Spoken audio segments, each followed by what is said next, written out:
Добрый день, уважаемые коллеги! Вас приветствует Комреспубликанский институт развития образования. И традиционно по четвергам мы проводим республиканские онлайн-семинары для классных руководителей Республики Коми.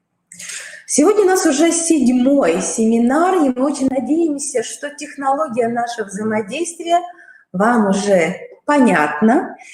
Вы имеете право задавать вопросы нашим экспертам федерального, республиканского уровня в онлайн-режиме. И, конечно, это очень ценно, уважаемые коллеги.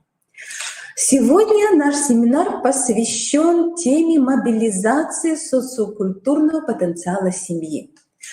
Мы рассмотрим интерактивные формы организации работы с родителями. И, конечно, мне очень важно вам напомнить, что в рамках внедрения примерной программы воспитания сегодня мы особое внимание уделяем модулю «Работа с родителями». Это модуль, который является инвариативным, и он должен быть разработан и внедрен до 1 сентября 2021 года во всех образовательных организациях Российской Федерации. Какие задачи решает школа, работая с родителями? Это вопрос, конечно, который требует рассмотрения. И наши коллеги сегодня как раз будут говорить о проблемах, но и о их решениях. Каким образом необходимо наладить конструктивное общение педагога и родителей для привлечения их внимания именно к деятельности образовательных организаций. Очень важно рассмотреть вопрос привлечения родителей к организации интересной и, конечно, полезной деятельности обучающихся. Нам важно осознать, что в рамках инвариативной части программы, в рамках данного модуля, мы рассматриваем сферу взаимодействия семьи и школы. А детям предоставляется возможность, именно новая возможность для коммуникации между друг другом и, конечно, коммуникации со взрослыми. И повышение педагогической грамотности родителей тоже входит как содержание инвариативного модуля. И вот именно эта третья задача, которая рассматривается, да, в настоящее время, конечно, и как проблемное поле, сегодня будет рассмотрена в рамках данного семинара. Уважаемые коллеги, я хочу напомнить, что введены показатели эффективности деятельности классных руководителей. Мы их уже рассматривали. И я напомню, что в эти показатели входят и привлечение родителей к сотрудничеству в интересах каждого обучающегося, понимание единых подходов к воспитанию, конечно, создание благоприятных условий для развития личности каждого ребенка.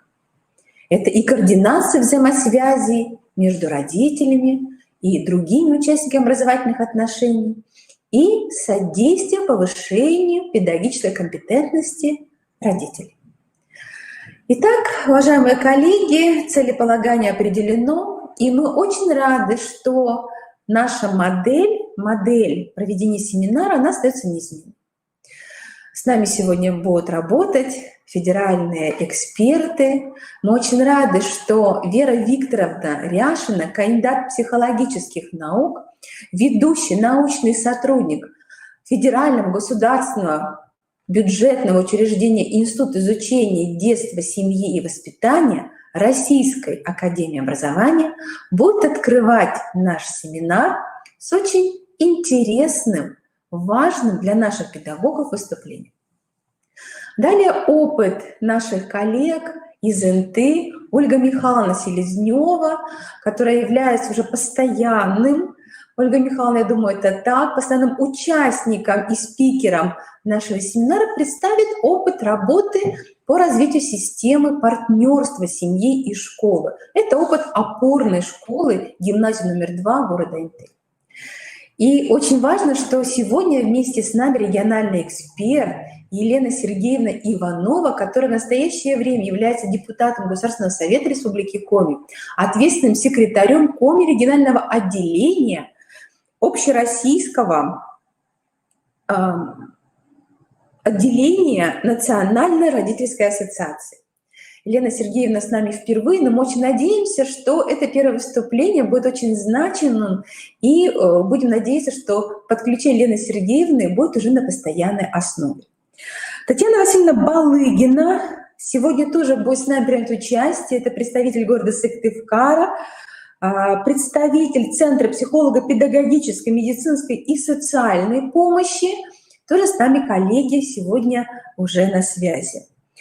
И завершает нашу работу педагог, практик, преподаватель психологии гимназии искусств при главе Республики Коми Татьяна Николаевна Лыткина. Итак, уважаемые коллеги, я представила всех наших выступающих. Я очень надеюсь, что вы будете профессионально удовлетворены и содержанием, и манерой ведения нашего с вами взаимодействия именно благодаря интересным выступлениям. Поэтому я желаю вам успешной работы, задавайте вопросы, наши коллеги открыты для профессионального общения. И позвольте мне передать слово Вере Викторовне. Вера Викторовна, вы с нами на связи. Вера Викторовна, просим вас подключиться. Хорошо. Да. Вера Викторовна, здравствуйте, вас приветствует Республика Коми, педагоги Республики Коми. Очень рада, что вы нашли профессиональную возможность принять участие в республиканском семинаре. Здравствуйте, мне на самом деле тоже очень приятно, потому что это мой первый опыт участия в республиканском семинаре. Не в том плане, что я не участвовала никогда в семинарах, к сожалению, наверное, сразу во всероссийских, вот, поскольку институт федеральный. Но мне очень радостно, что вы меня нашли, что у вас такая потрясающая важная тема, ну, наверное, одна из самых важных сейчас, говоря о воспитании в школьном образовании. Вот, я очень рада буду с вами поделиться. Могу ли уже начинать или... Да, передаем вам слово, и наши коллеги, наши класс-руководители сейчас очень рады, что вы уже подключены. Передаем вам слово. Спасибо огромное. Ну, я немножко тоже имею опыт работы классным руководителем, несмотря на то, что я психолог. Первый мой опыт очень был смешной. Психолог и классный руководитель не больше, не меньше, как в 11 классе в частной школе. Вот, поэтому это было очень забавно, не сильно отличаться по возрасту от своих учеников и что-то с ними такое постоянное придумывать. Возможно, это меня и вдохновило на все наши следующие проекты. Ну, тема сформулирована, вы, наверное, знаете, как в программе, но я бы прежде чем перейти, собственно говоря, вот к сути, что такое культурно-образовательный проект и почему мы считаем, что это такая важная вещь, которая может вытащить действительно всю или такую большую часть воспитательной работы классного руководителя с детьми и с семьей, я позволю себе такое лирическое отступление. И вот большое спасибо нашей технической поддержке. Правильно совершенно меня коллега понял, поставил презентацию, которая, надеюсь, не сильно вас расстроит, потому что она про путешествие на море. Я все понимаю, что сейчас ни в Сыктывкаре, ни в Москве никакого моря, даже никакого лета, и не знаем, когда оно будет. Но, тем не менее, я хотела поделиться с вами вот таким замечательным опытом нашей работы, моей и моих коллег, в рамках площадки Департамента образования города Москвы, далекие еще 2010-2011 годы.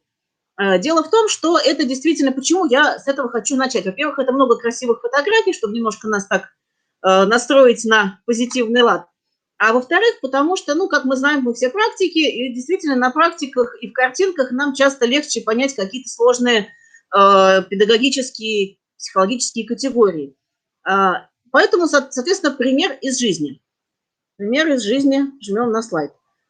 Что это такое было? Это была такая изо-студия, в которую входили, соответственно, дети. В нее входили, изо-студия была при школе, учитель рисования эту изо-студию вел, и поскольку учитель был творческий, он придумывал каждый год какие-то проекты и выезды. То есть, например, мы рисуем тему Мона Лизы, а потом едем, ну, например, не знаю, там в Петербург, где много итальянской архитектуры, и показываем нашу выставку в какой-нибудь соседней петербургской школе. Вот. Но здесь как раз, собственно, проблема была немножко не в Петербурге, здесь была проблема летнего отдыха с детьми. И идея была собрать группу детей и родителей, немножко педагогов, и вместе с ними пожить. Собственно говоря, что такое культурно-образовательный проект? мы собрались с родителями и сказали: ребята, вот есть как бы 2 недели отпуска.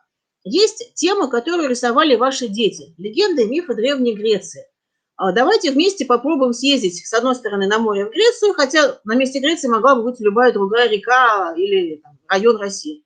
Вот. И давайте вместе проведем эти 2 недели. Не так, что вы как бы от детей отдыхаете, они мы не знаем, что делаем, или там какие-то аниматоры с ними занимаются. А давайте жить с ними совместно, потому что это очень важно. Вашим детям это важно, чтобы вы как родители были с ними хотя бы в отпуске вместе. И вам, как родителям, тоже важно видеть своих детей не только приходящими домой после уроков и дополнительных занятий, а уметь с ними общаться и играть. Дети были от 6 до 12 лет. Ну, самые такие вот, которые как раз хотят общаться и играть пока еще с родителями, потому что потом они уже больше друг с другом хотят общаться и играть. И, собственно говоря, что мы стали задумывать? Мы стали задумывать такое пространство совместной жизни детей, родителей, ну и нас, понятно, педагогов, да, которые с ними вместе ехали, где были бы и общие смысловые основания, то есть что для нас важного, что для нас позитивного, что нас вместе всех объединяет. И второе, а что мы вместе делаем? Вот эти 2 точки, что нас объединяет на уровне ценностей и смыслов, и что нас объединяет на уровне наших общих целей и задач, это было как бы 2 пункта, которые нам, как организаторам и проектировщикам вот этого культурно-образовательного проекта, было важно удерживать и продумать. Собственно говоря, что мы продумали про деятельностную сторону, про культурную. Потому что культурно-образовательный проект, почему? Потому что он стыкует какую-то задачку развития, задачку образования, которую мы решаем, да, сейчас попозже скажу, какую мы там решали, и то культурное содержание, которое мы втягиваем для решения этой задачи. Поэтому, соответственно, вот эти как бы 2 полюса, и образовательный, ну, в нашем случае воспитательный, и культурный, мы их удерживаем всегда вместе. Замысел у нас был такой. У нас есть дети, ну, сразу скажу про все, соответственно, дети у нас художники. Что такое дети-художники? Причем вот из таких, знаете, хороших, благополучных московских семей. Это на самом деле достаточно замкнутые, закрытые дети, очень часто предоставленные сами себе, у которых как бы много кружков, занятий там, и такого как бы культурного пространства, но которым очень часто не хватает себе подобных и общения с детьми, с родителями, с друзьями, которые не очень-то умеют общаться, может быть, не всегда как бы, ну, не любят это, часто дети не любят общаться, потому что они не умеют. Собственно говоря, вот с этой проблемой мы и столкнулись. И, с другой стороны, семьи родителей, которые вроде бы тоже такие благополучные, но которые при этом не знают, что делать со своими детьми, или начинают делать вещи, которые, ну, не очень полезны. Скажем, водить их по Макдональдсам, потому что это удобно, ребенок не плачет, ест там свой бургер, а то, что при этом нет ни культуры, ни общения, ни даже здорового питания, мы про это как-то не думаем. Вот, поэтому, собственно говоря, замысел был такой вот интересный. С одной стороны, психологический такой воспитательный замысел был это встретить, создать условия, чтобы встретились дети и родители, а такой деятельностный замысел – это мы все едем в Грецию. Почему? Потому что мы весь год изучали и рисовали мифы Древней Греции. Это была тема, которую предложил художник, руководитель из студии, и дети, так как могли, как умели, они вот в эту культуру погружались. И мы, собственно говоря, в начале года педагогам и сказали, педагогам и родителям: родители, поскольку у нас тема Греции, пожалуйста, вот вам домашнее задание. Вам нужно с детьми почитать мифы Древней Греции, вам нужно с детьми придумать героя, костюм, персонаж, которого вы будете представлять. Ну, понятно, что по мере рисования там у ребенка будут возникать свои еще темы, сюжеты, которые он будет рисовать. И, соответственно, нам важно было понять, какое пространство вот это культурное мы строим, когда мы приезжаем в Грецию. Что такое для нас Греция? Мы поняли, что для нас Греция – это 3 эпохи. Античная, собственно говоря, про мифы и про нашу общую колыбель культуры, откуда вышла вся европейская культура. Это средневековая византийская, это колыбель нашего христианства восточноевропейского. И современная Греция, которую мы не очень знаем, но, наверное, какая-то она очень симпатичная, что-то она нам такое про себя покажет. И второе, кто мы едем? Вот это очень важный момент, потому что в культурно-образовательном проекте, собственно говоря, есть 2 важных такта, ну, 3 на самом деле. Первый – это погружение в культуру, то есть вот то, что мы делали, например, читали легенды и мифы Древней Греции, готовились, придумывали какой-то свой образ, свой костюм и что-то близкое себе, каких-то героев. Но второе – это что мы делаем сами. То То есть мы погружаемся в культуру, чему-то мы, что-то мы вычерпываем, чему-то мы научаемся, а дальше наш собственный ответ. А кто мы туда едем? А если мы рисуем, кому нужны наши рисунки? Мы, дети и взрослые современной России, приезжаем в Грецию, мы приезжаем только как потребители поваляться на море, или мы хотим сделать какое-то собственное важное и значимое культурное действие, которое нам будет полезно, потому что мы его вместе будем делать, и окружающим нас людям. Вот размышляя над всем этим, мы подумали, почему бы не сделать выставку. То есть мы едем не просто, загорать, хотя это само собой, прилагается. Мы едем как некоторые такие культурные послы. Дети, которые изучают культуру близкой нам страны и привозят эту культуру этой же стране, таким же детям, таким же родителям, чтобы поделиться, показать, познакомиться, пообщаться и сделать такое вот собственное маленькое творческое, но реально культурное действие. Вот, собственно говоря, это была тема нашего общения с туристической фирмой, которая нам помогала, что нам нужно не просто приехать, нам нужно, чтобы нам помогли организовать выставку на центральной площади города. Почему бы нет? Вот, собственно говоря, такой был у нас замысел, и дальше мы двигаемся. И что же с нами произошло с этой группой? Сейчас нужно на кнопку, чтобы она переключалась. Соответственно, выезд включал в себя разного рода выходы на экскурсии. Древняя Греция включала в себя изучение вот этих красивых античных мест. И, кроме того, античная Греция включила... То есть у нас было таких 3 такта. Первое – это погружение в культуру там, где мы ходим на экскурсию и смотрим, и что-то видим, чего мы раньше никогда не видели, что нас удивит, и мы что-то для себя какое-то открытие совершим, дети и родители вместе. А второе – это какие-то интерактивные формы, которые мы сами придумывали для детей и родителей. На первом этапе, понятное дело, поскольку у нас 2 недели, первый этап был для того, чтобы всех сплотить, а второй этап, чтобы как раз подготовиться нам все вместе, сделать вот это наше коллективное общее творческое действие для других. И такого рода формы интерактивные мы и придумывали. Например, Малоолимпийские игры – это такая замечательная форма типа шуточных веселых стартов, но с погружением в тему античной Олимпиады.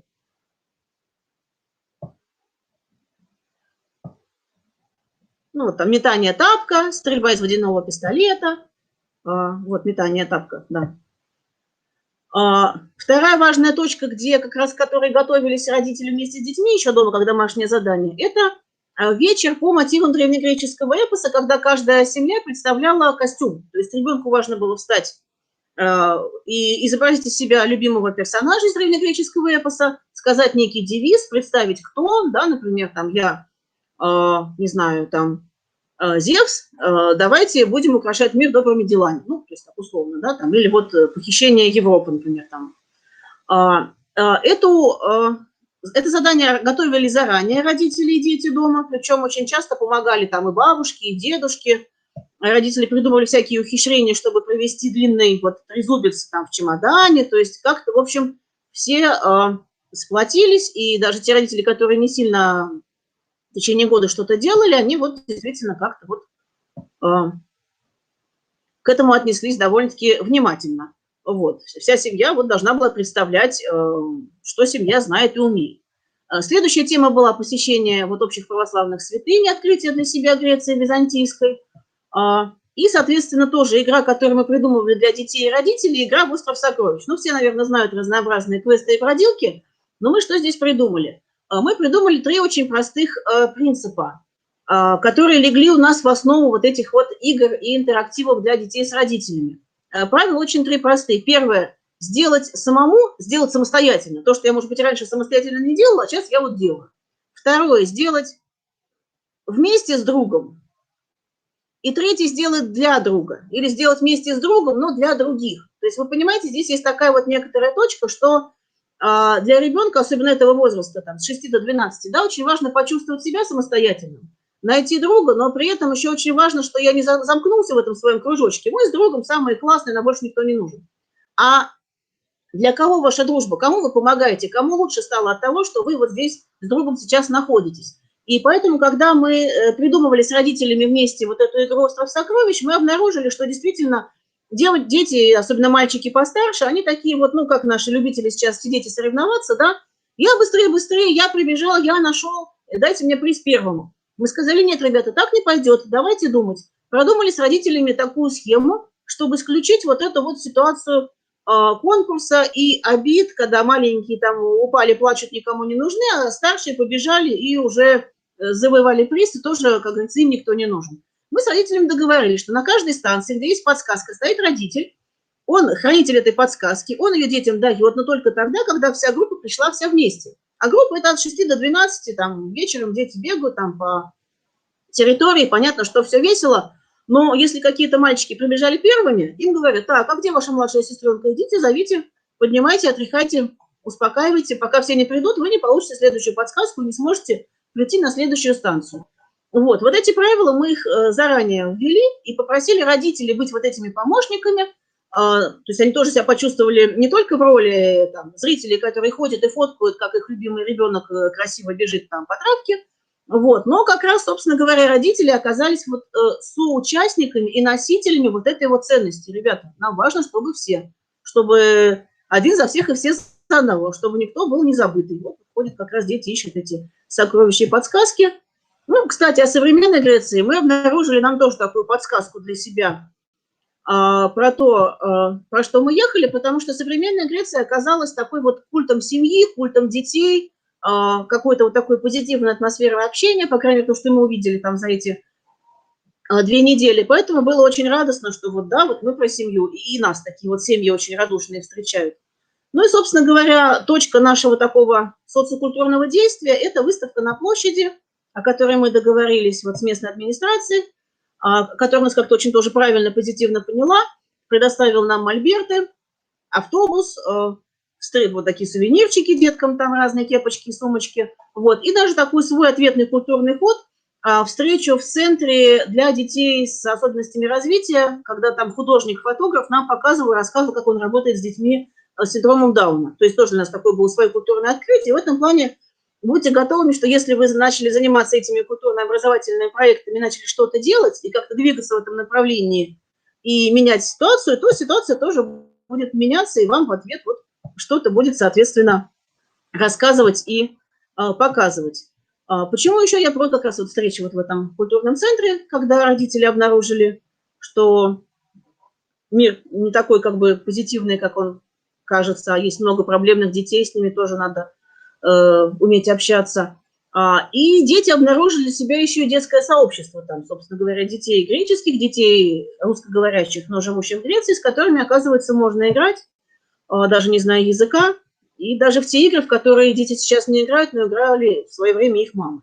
Было очень как-то для нас здорово обнаружить вот эти вот традиции. Грекам было очень интересно обнаружить свои традиции, когда дети подходили к картинам и вот говорили, ой, Пегас, наш Пегас тут у вас нарисован.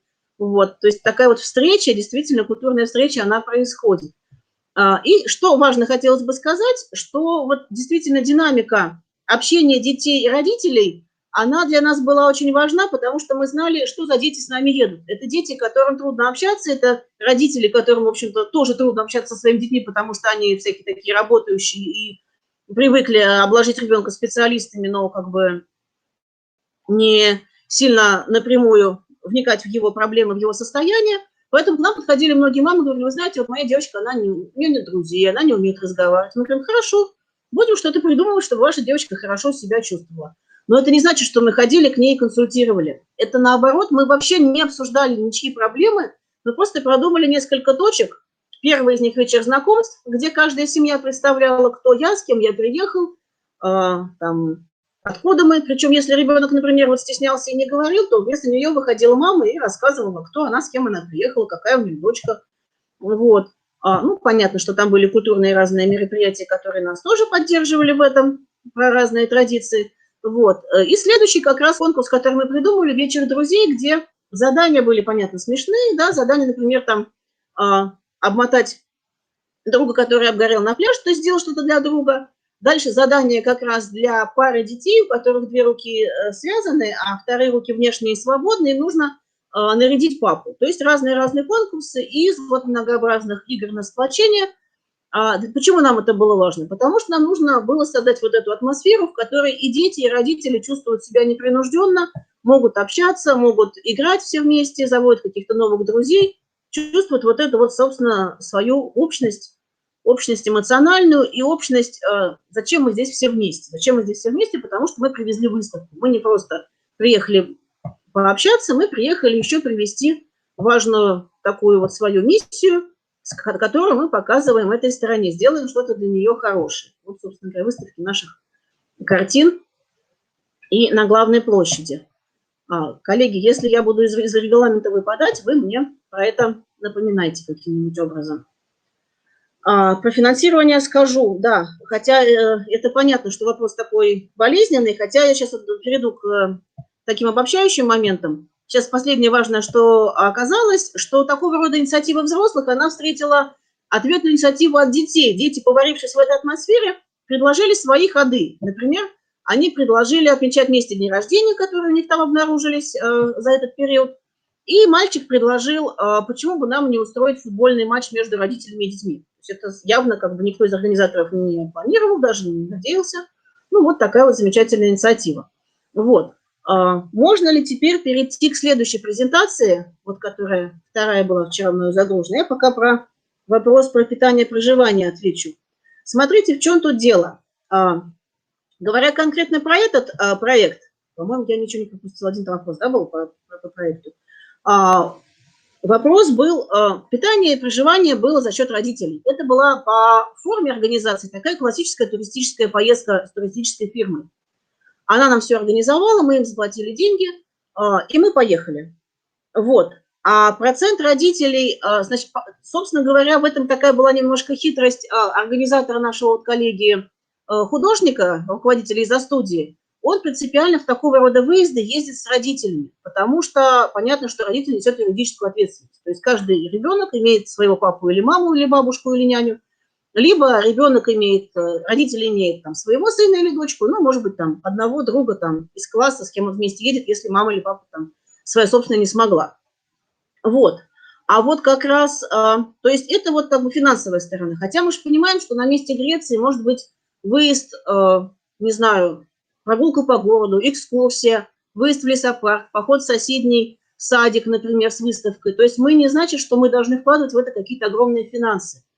По смыслу мы должны понимать, что у нас есть культурная часть и воспитательная часть. И мы их как-то вместе стыкуем и придумываем, как мы вместе это делаем. Поэтому, собственно говоря, вот вопрос более важный. Какой процент родителей откликнулся в непосредственной помощи?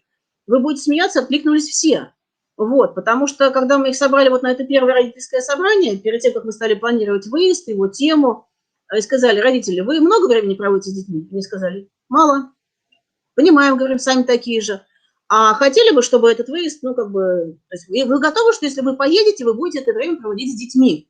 Они говорят: да, мы понимаем, конечно, мы как бы для этого едем с детьми, чтобы с ними проводить время с детьми. Хорошо, говорим, тогда будьте готовы, что мы будем вас включать, мы будем с вами вместе придумывать какие-то игры и сюжеты, мы будем с вами обсуждать, что получилось. То есть они сказали да, и причем после этого, ну, понятно, что не все, наверное, но половина вот этой группы, то есть если у нас там было 15, наверное, где-то семей, то где-то практически 2/3 этих семей за нами еще 2 года ездила по разным другим местам, просто знаю, что там будет вот это. Там будет такая атмосфера, мы будем этим заниматься, мы будем вот так жить вместе с нашими детьми. Поэтому в этом плане вы правильно спрашиваете, а будут ли родители отзываться. А организацией поездки занимались, ну вот мы, собственно говоря, руководители этого проекта, да, там 4 человека. Вот. Ну, поэтому понятно, что моторчик какой-то, наверное, он у взрослого. Вот. Собственно говоря, что такое культурно-образовательный проект и почему он нужен, и почему, например, театр может быть таким стать? Прежде всего, мы должны понимать сейчас немножко такие теоретические вещи скажу, но они важные. Во-первых, нам нужно понимать, что развивается, когда мы общаемся с ребенком, когда мы воспитываем ребенка, через что и во что развивается. Если мы просто будем копировать какой-то опыт, и мы будем: ну здорово, мы тоже попробуем, а у нас не получается. Почему? Не потому, что у нас не хватает каких-то материальных ресурсов, а потому что, может быть, мы не очень точно ставим, а что у нас сейчас, что нужно делать, какую задачу развития мы будем решать. Поэтому нам нужно понимать, с каким возрастом мы работаем. Да?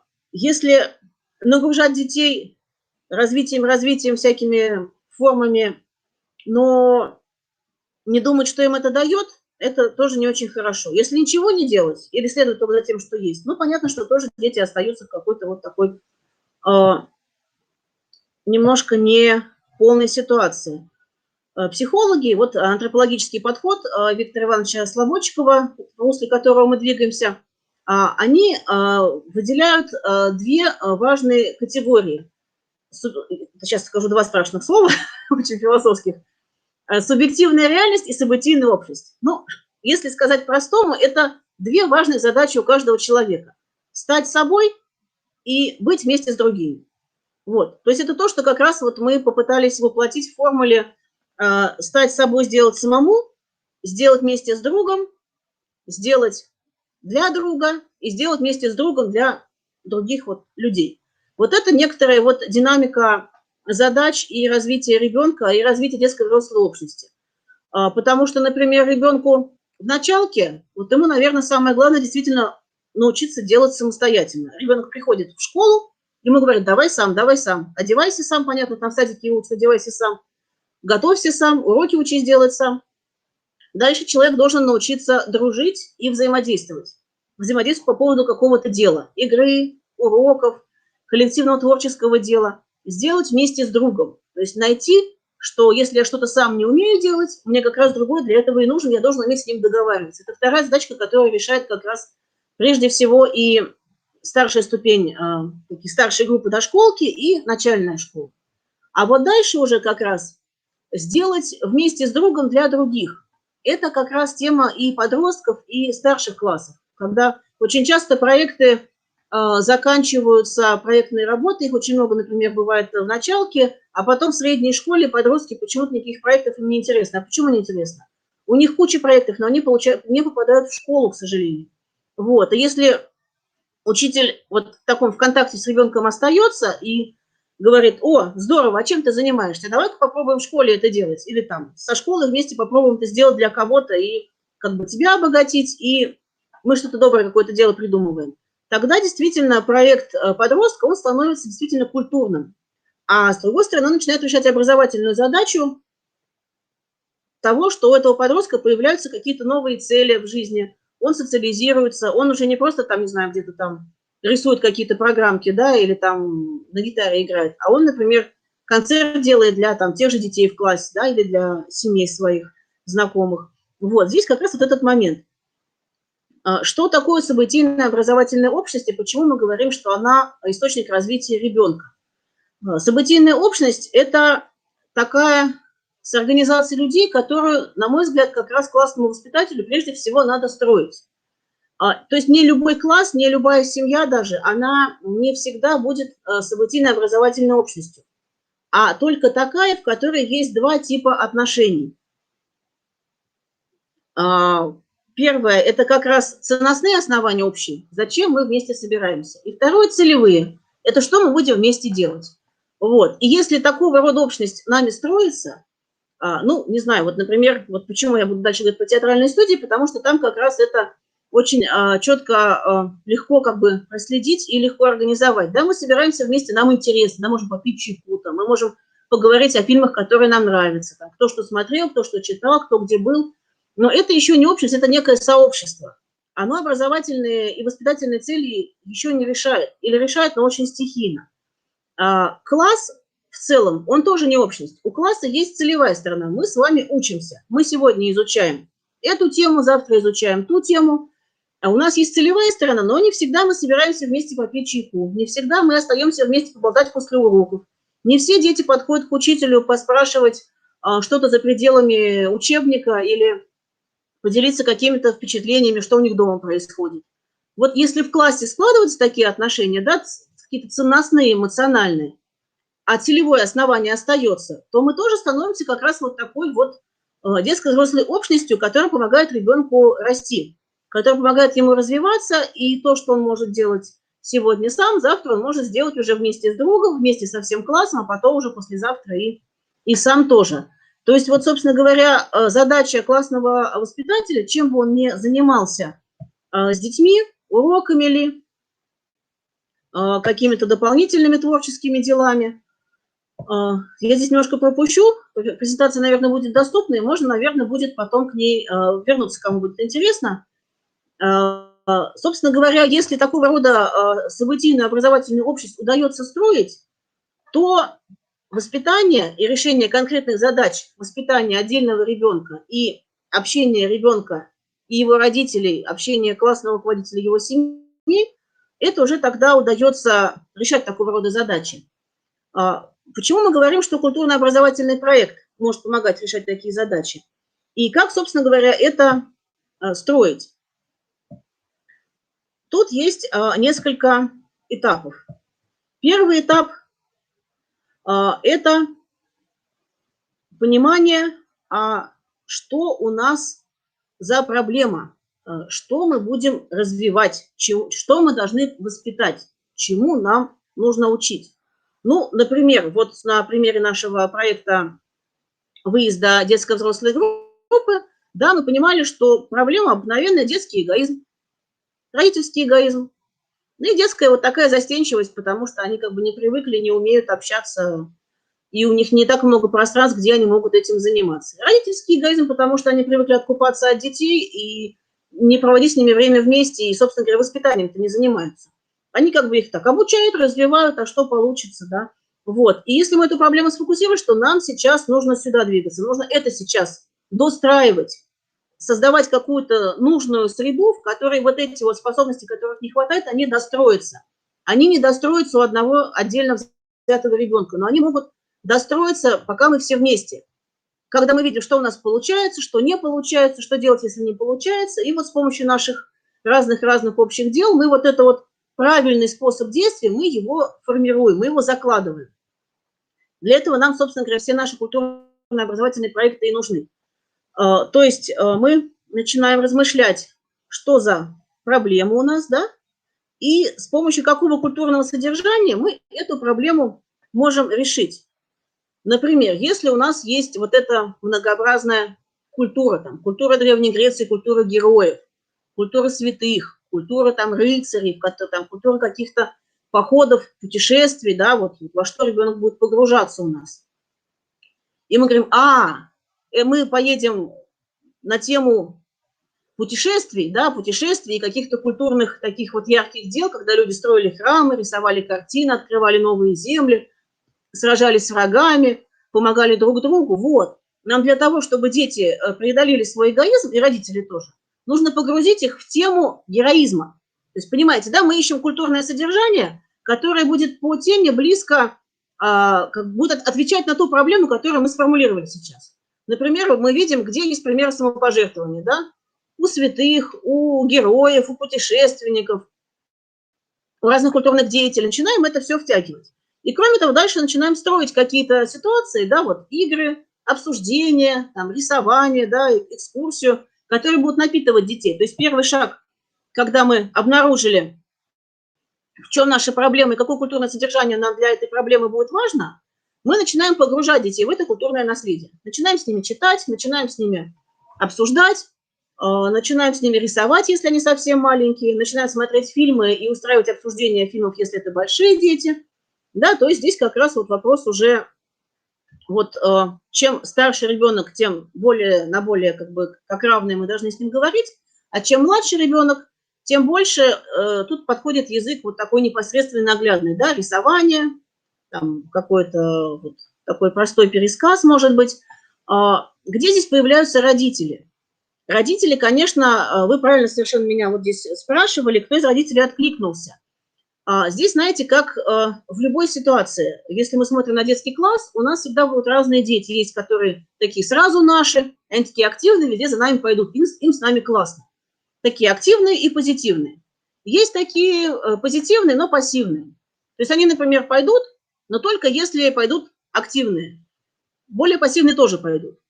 Есть такие равнодушные, но если их позовут, убедят, как бы расскажут, как там было здорово, они тоже пойдут. Вот. Есть какие-то негативные, которые не пойдут, но если они вдруг увидят, что все пошли, они тоже пойдут. Ну, родители примерно такие же. То есть, как правило, у нас есть, конечно, там 2-3 родителя, на которых мы можем опираться, скорее всего. И, конечно, они будут с нами, они будут нам помогать и там, постоянно нас тормошить, или мы их будем тормошить. Вот. Но дальше, по мере того, как ситуация складывается, и родители видят, что это не страшно, это интересно, и это отзывается каким-то им важным, отвечает на их какие-то важные вопросы про своих детей, они тоже начинают втягиваться и включаться. Здесь в этом плане, наверное, на этом этапе очень важно вам, как классным руководителям, понимать, в чем ситуация проблемная самих родителей. То есть им-то чего не хватает. Ну, понятно, что там, материальных ресурсов не хватает нам всем. Это мы как бы поняли, да? Но дальше, они как родители, они кто? Им не интересно. Или они слишком заняты своими проблемами, они не понимают, что с ребенком происходит.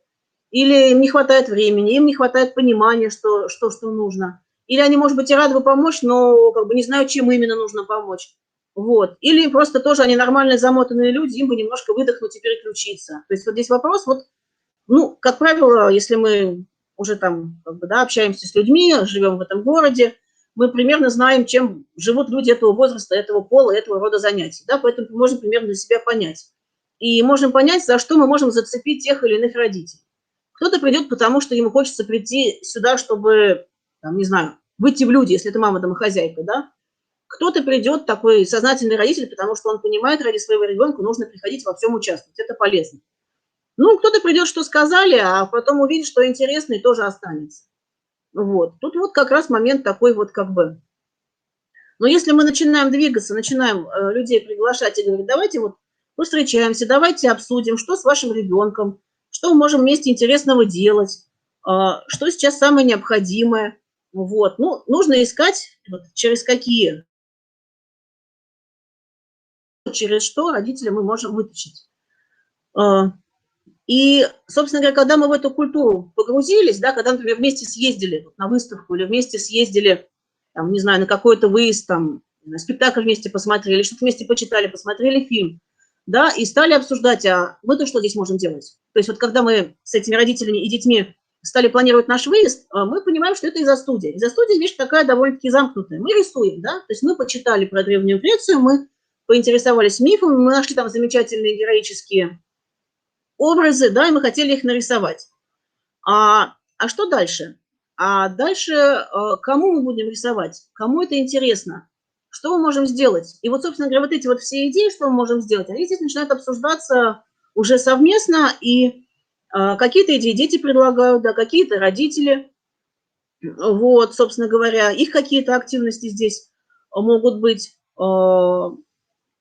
И следующий шаг, который вот в культурно-образовательном проекте, он очень важно к нему перейти как раз, это порождение нашего собственного какого-то социального и активного действия. Ну, приведу еще один пример наших коллег. Они были в Кирове как раз. Это уже такая ситуация, наверное, более нам всем привычная и доступная. И они с детьми ездили в музей, дом музея Васнецова, как раз в Кировской области, да, в Вятке. Ездили в дом музея Васнецова, тоже они были опять художники, значит, и они там рисовали. Ну, вот они приехали, походили по музею, порисовали там пейзажи.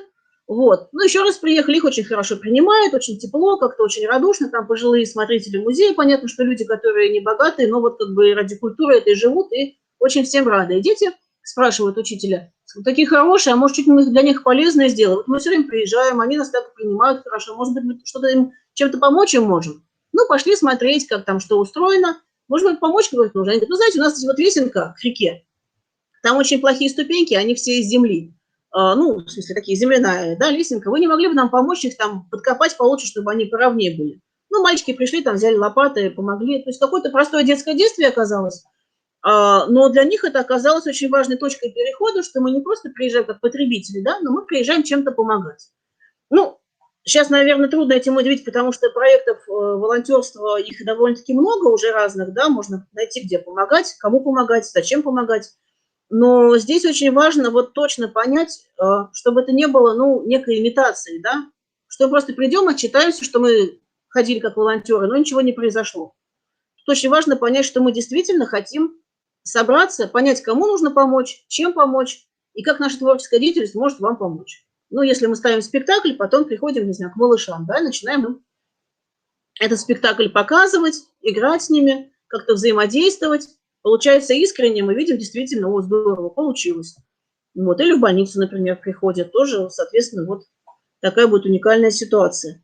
Вот, соответственно, культурно-образовательный проект – это погружение в культуру, обсуждение смыслов, что мы из этого вынесли, и проектирование организации своего собственного социального позитивного действия в этом культурном пространстве.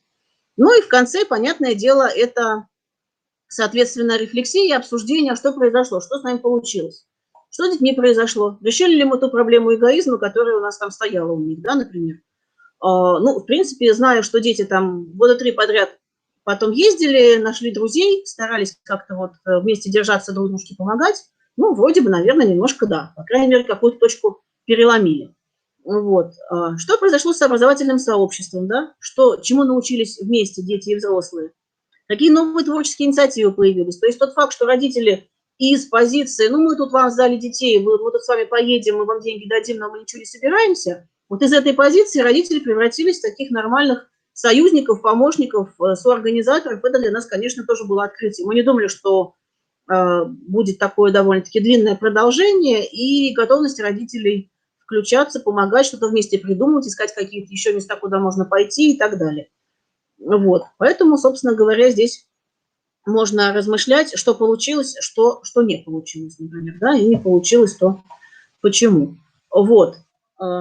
Собственно говоря, то, что я хотела вам рассказать про культурно-образовательный проект и почему про театральные проекты. И вы можете сказать, ну, знаете, мы вообще-то театром не занимаемся, и вообще у нас маленький город, и никаких театров, это вам там в Москве хорошо, у вас там большой театр, малый театр, там детский театр, взрослый театр.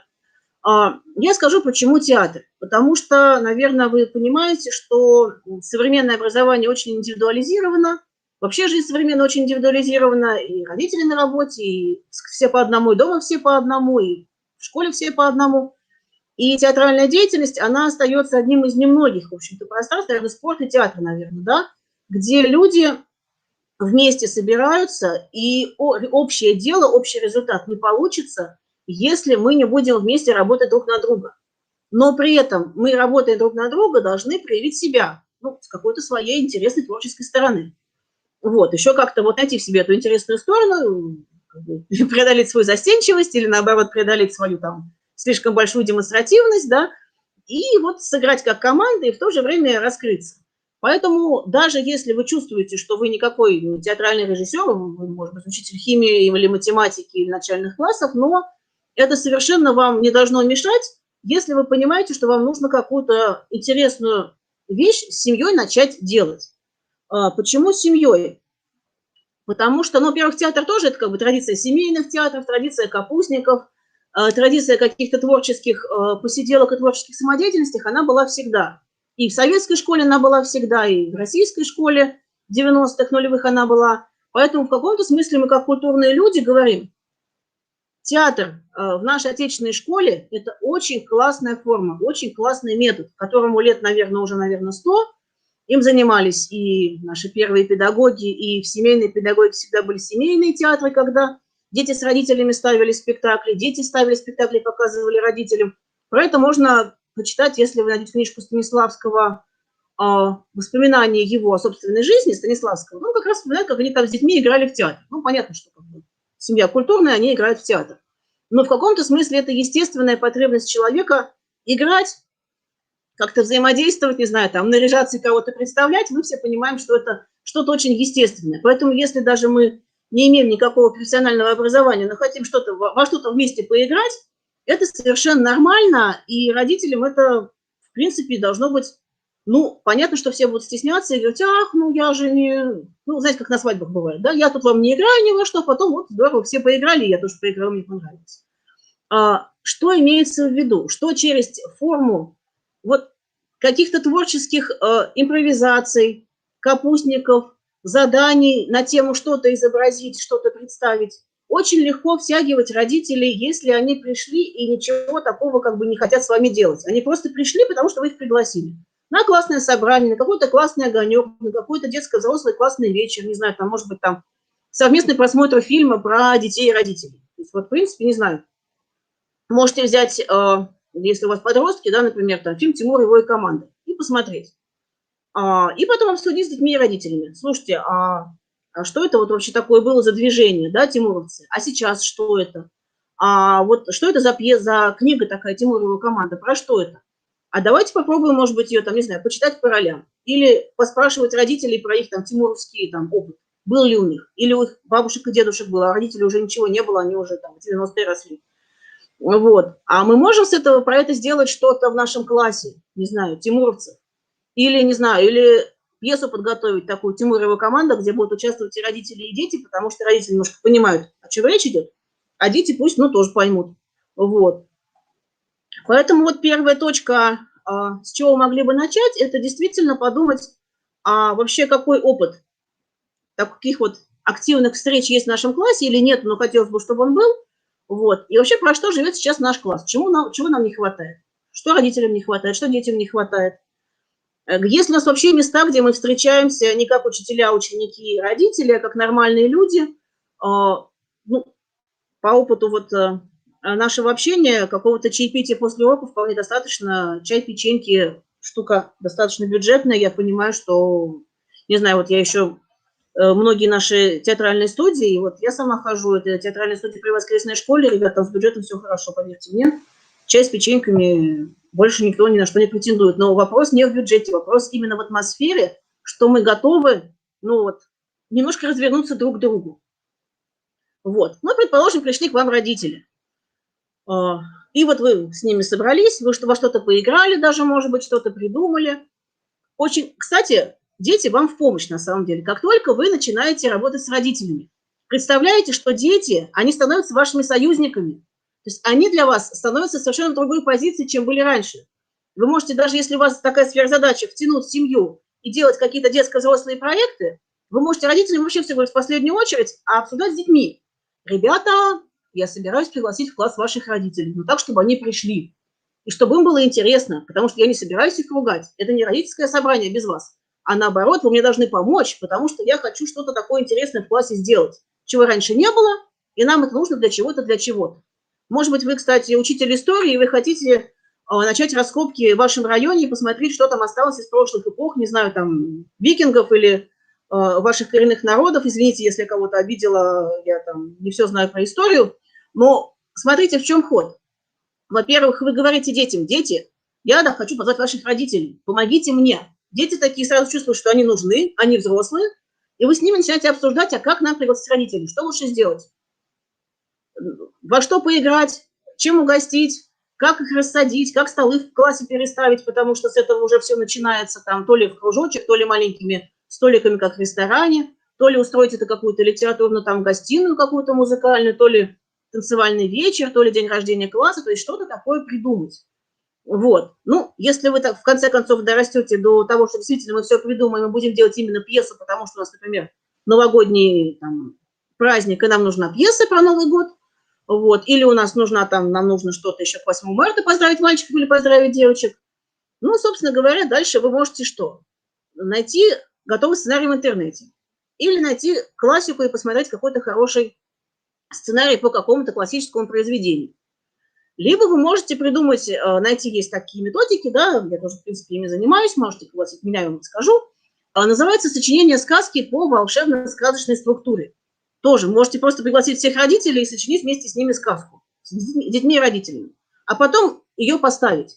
Тоже очень классный ход, который вот сразу всех сближает. А если они скажут, что какое-то имеет отношение к нам или к вашему предмету, а вы скажете: ну, извините, я учитель химии, я буду ставить сказку про молекулы.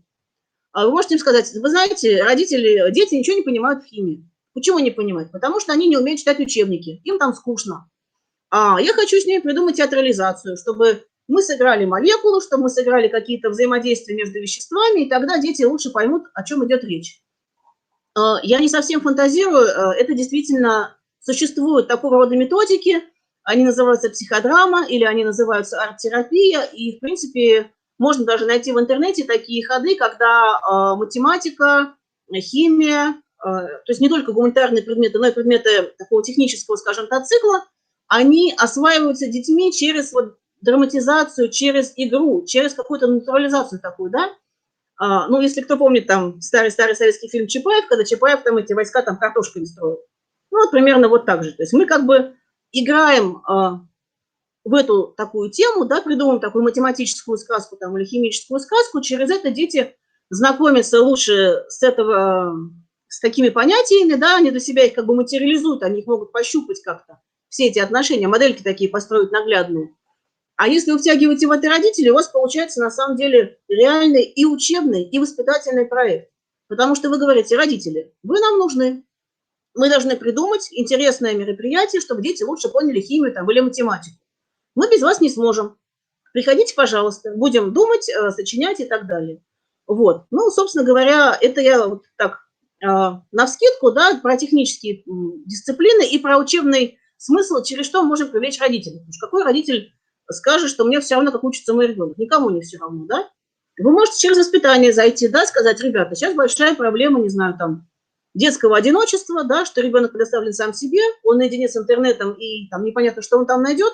Поэтому давайте создавать в нашем классе ребенку нормальное пространство для общения, чтобы у него были друзья не только дети, но и взрослые, чтобы он имел пространство встречаться со своими родителями, пусть немного, но вот как бы специальный час в неделю, где мы приходим, и в нашем классе у нас будет такой клуб, и мы будем здесь заниматься вот тем, что, например, смотрим фильмы, обсуждаем их, ставим маленькие пьесы, например, какие-то, вот, или сами придумываем какие-то истории. То есть, смотрите, здесь уже вот через что, через какую тематику, через какой интерес мы можем достучаться до родителей и пригласить их быть вместе со своими детьми. Потому что на самом деле встреча с родителями и вообще работа с семьей почему появляется? Что учитель, как отвечающий за образование, за воспитание, он должен понять, чем помочь этой семье, чтобы родители встретились со своими детьми. Почему-то они сами без нас вот не встречаются или не все встречаются. Чего-то не происходит у них, когда они друг с другом каждый день живут с утра до вечера. Чем-то нужно помочь. Родители могут просто не все уметь или не все хотеть, да, заниматься со своими там большими или маленькими детьми. Не все умеют общаться с подростками, да, когда нужно менять уже свою стратегию, не наставлять как бы жестко, да, а пытаться на равных учиться разговаривать со своим взрослым сыном и взрослой дочкой. Вот. Ну, собственно говоря, вот здесь, если вы продумываете вот такого рода проект театральный или любой другой творческий, да, нам важно понимать, помимо того, что мы, какой материал мы втянем, да, какой сценарий возьмем, какую тему, какой праздник, а почему мы именно этим людям сейчас хотим это предложить. Какую тему, какая тема в классе сейчас самая такая горящая, вот, и что нужно для этого делать. Соответственно, если у нас что-то получилось, дальше мы обсуждаем. Ну, хорошо, мы делаем спектакль, кому и зачем мы его показываем. Себе это уже здорово. Если это первое мероприятие в вашей жизни, в жизни вашего класса, что дети и родители вместе что-то сделали, это уже огромная победа, и в этом плане здорово. Но если все пройдет хорошо, то как бы показатель того, что все прошло хорошо, это вопросы всех участников, а что мы можем делать еще, а что будем делать дальше. Это такой для нас критерий, да, и вы можете сказать: ну, здорово, а кому мы еще можем показать наш спектакль? Или с кем поделиться вот такой вот находкой? Давайте, не знаю, соседнему классу покажем, или пойдем там в Центр соцзащиты, покажем его, например, там пожилым бабушкам одиноким. Вот, ну вот как бы тут можно думать, или давайте куда-то вместе съездим и что-то новое узнаем, и потом сделаем из этого выставку. Ну, то есть вот тут можно думать уже какие-то следующие вопросы в зависимости от того, какие задачи были, как вы их решили и что можно с этим делать. А сейчас я, наверное, уже буду завершать, и в завершении вот я вам расскажу, да, очень логически подошла к завершению, спасибо за сообщение. У нас есть такой проект, он называется «Школьные театральные сезоны». Наверное, не помню, там есть ли ссылочка в презентации, но если нет, то можно его будет найти по вот такому вот адресу. Если вы в интернете наберете школьные-проекты.рф, это наш сайт, он называется «Школьные проекты», и там есть один из проектов, как раз которым я занимаюсь, школьные театральные сезоны. И там, собственно говоря, спектакли школьных театральных студий, которые какие-то живут один день, какие-то живут целый год. Многие спектакли ставят учителя, некоторые пишут даже собственные пьесы, их ставят. Во многих играют дети вместе со взрослыми. Поэтому вот на этот ресурс вы можете зайти посмотреть внимательно. Какие-то пьесы вы можете посмотреть, как ставят, как люди это делают. Вот. А если что-нибудь поставите свое, присылайте нам, будете участниками нашего фестиваля. Вот. И, наверное, огромное спасибо вам за внимание. Приглашайте, потому что, к сожалению, на эту тему я могу рассказывать очень долго. Вот. Поэтому огромного вам успеха. И будем надеяться, что деятельность классных воспитателей будет не только суровой и серьезной, но иногда радостной. И получать будете различный позитив от ваших и детей, и родителей, и от коллег. Вот. Всем большое спасибо за внимание.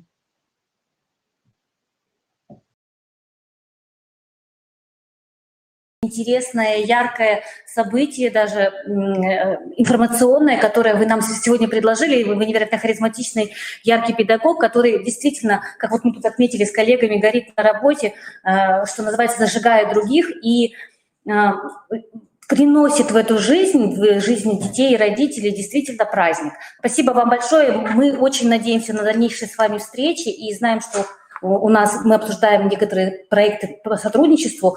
Спасибо вам огромное. Очень интересно, очень полезно. И наши коллеги отмечают и тоже вас благодарят.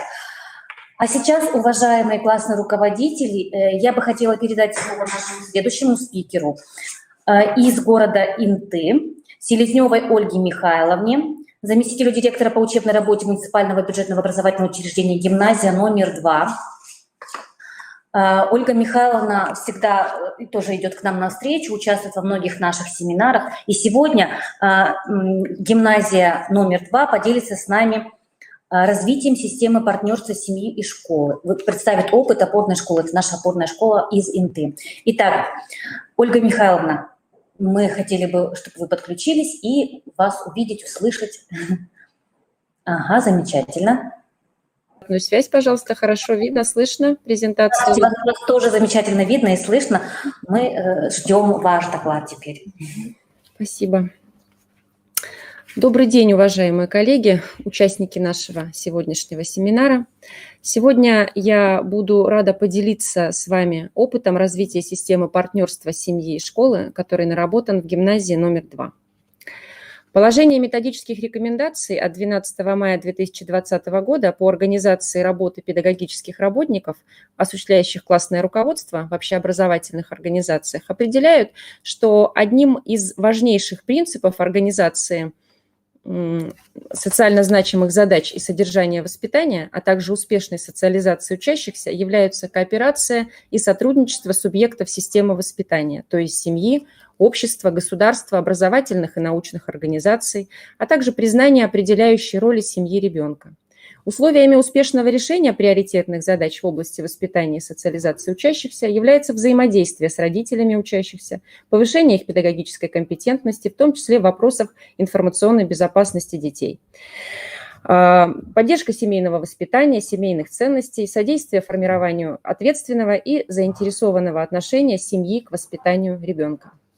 Взаимодействие семьи и школы представляет собой процесс совместной деятельности по согласованию целей, форм и методов семейного и школьного воспитания. Ценностная основа такого взаимодействия – создание условий для успешной самореализации ребенка, его личностного роста, формирования мотивации к учению, сохранения физического и психического здоровья, социальной адаптации. Также сотрудничество семьи и школы направлено на гармонизацию взаимоотношений между педагогическими работниками, учащимися и родителями, своевременное выявление проблем семейного воспитания, упреждение семейного неблагополучия и эффективную социально-педагогическую и психологическую поддержку семьи, повышение ответственности родителей за воспитание детей. На практике успешное развитие партнерства семьи и школы зависит от четко выстроенной системы, включающий в себя ряд направлений, которые вы можете видеть на слайде. Это и повышение педагогической, правовой, информационной культуры субъектов образовательных отношений. Это использование различных форм взаимодействия школы и семьи. Создание условий для включения родителей в деятельность образовательных организаций как равноправных субъектов. Организация родительского всеобуча, изучение семей учащихся, формирование единого информационного пространство, которое способствует неконфликтному взаимодействию всех участников образовательных отношений. Система партнерства семьи и школы выстраивается в несколько этапов. Первый этап – это знакомство с родителями. Причем данный этап носит непрерывный характер, потому что каждый год в гимназию, как, собственно говоря, и во многие образовательные организации, приходят первоклассники. И каждый год мы знакомимся с новыми родителями. Наличие общих целей – важный фактор для построения взаимодействия. На этапе знакомства необходимо провести мониторинг родительских запросов. Здесь можно воспользоваться диагностическими материалами, которые предлагаются Фондом общественного мнения, провести анкетирование «Школа глазами родителей», использовать методику экспресс-прогноза состава родительского коллектива. Также на первом этапе знакомства необходимо актуализировать потенциал педагогического коллектива, донести до родителей информацию о том, в каких значимых проектах участвует образовательная организация, чего добились выпускники, какая система социального партнерства уже выстроена и функционирует. Мы, например, информируем родительскую общественность о возможностях гимназии как опорной школы Республики Коми. Созданный на базе гимназии Центр образования цифрового и гуманитарного профилей «Точка роста» также открыт для родителей. Проводим ознакомительные экскурсии, чтобы родители получили представление о потенциале точки роста. А посетив проводимые занятия, понимали, как развиваются дети во внеурочное время. Планируемый результат первого этапа знакомства – это желание родителей вместе со школой осуществлять совместную деятельность. Второй этап – это планирование и организация совместной деятельности. На этом этапе важно выстроить общие направления деятельности в системе классный руководитель, учитель, семья. Такого рода сотрудничество позволяет совместными усилиями находить баланс интересов и возможностей, учитывать имеющиеся ресурсы и потенциал всех заинтересованных сторон, формировать чувство ответственности семьи и школы за процесс воспитания. На мой взгляд, сегодня этот процесс достаточно эффективно выстраивается на основе содержания модуля «Классное руководство», который предусмотрен примерной программой воспитания. Ожидаемые результаты второго этапа – это готовность родителей к участию в совместной деятельности, их определенная компетентность, основанная на доверии к образовательной организации, в которой обучается их ребенок. Третий этап – это уже прямое взаимодействие в системе семья-школа. Оно характеризуется широким диапазоном форм, методов школьно-семейного воспитания. Эффективность отношений в системе семья-школа зависит от добровольности партнерских отношений, долговременности и взаимной ответственности. Формирование позиции ответственного и осознанного родительства должно развиваться в процессе открытого диалога школы и семьи, участие родителей в планировании воспитательной работы класса, школы, деятельности органов самоуправления и при включении в другие совместные дела. При этом важно учитывать, что процесс взаимодействия семьи и школы связан с необходимостью решения ряда трудностей. Ни для кого не секрет, что современным родителям не хватает целого ряда навыков. Многие родители сейчас испытывают затруднения при оказании помощи ребенку в освоении образовательных программ. Родители не всегда владеют эффективными способами общения с ребенком. Многим родителям недостает правовых знаний в области образования. Так, например, не все понимают смысл и содержание федеральных государственных образовательных стандартов, правила приема в образовательные организации, в том числе и вузы, не знают о разнообразных формах участия родительской общественности в жизни школы. В последнее время мы также сталкиваемся и с элементарным незнанием родителей особенностей психологического развития детей разного возраста. В этой связи можно выделить направления, которые любая образовательная организация должна учитывать при выстраивании системы взаимодействия с родителями. Это прежде всего просвещение родителей как воспитателя своего ребенка, как союзника и партнера. Еще Василий Александрович Сухомлинский говорил: педагогика должна стать наукой для всех, и для учителей, и для родителей.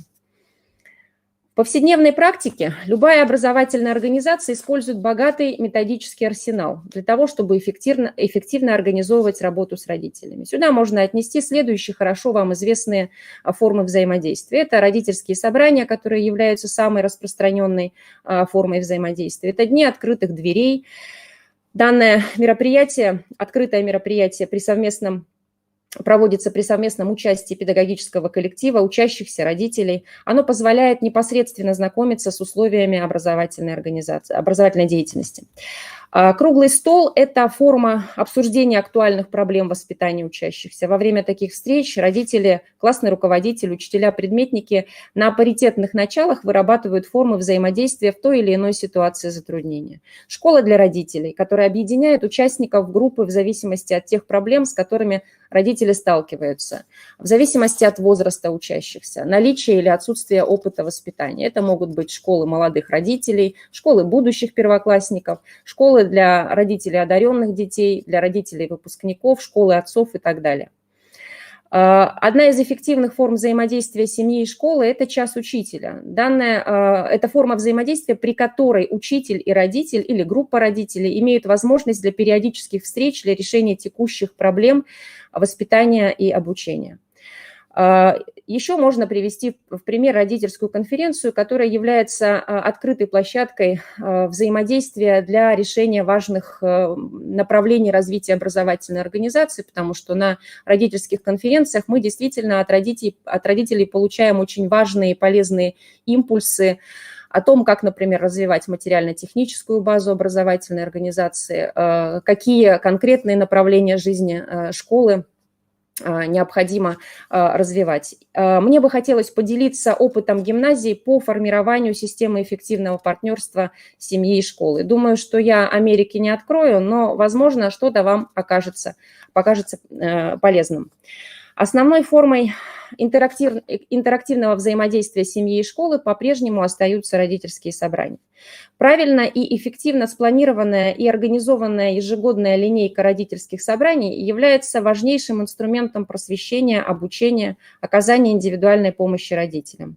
Сегодня очень важно уходить от исключительно информационных форм родительских собраний. Они должны стать открытой площадкой для обсуждения актуальных вопросов воспитания.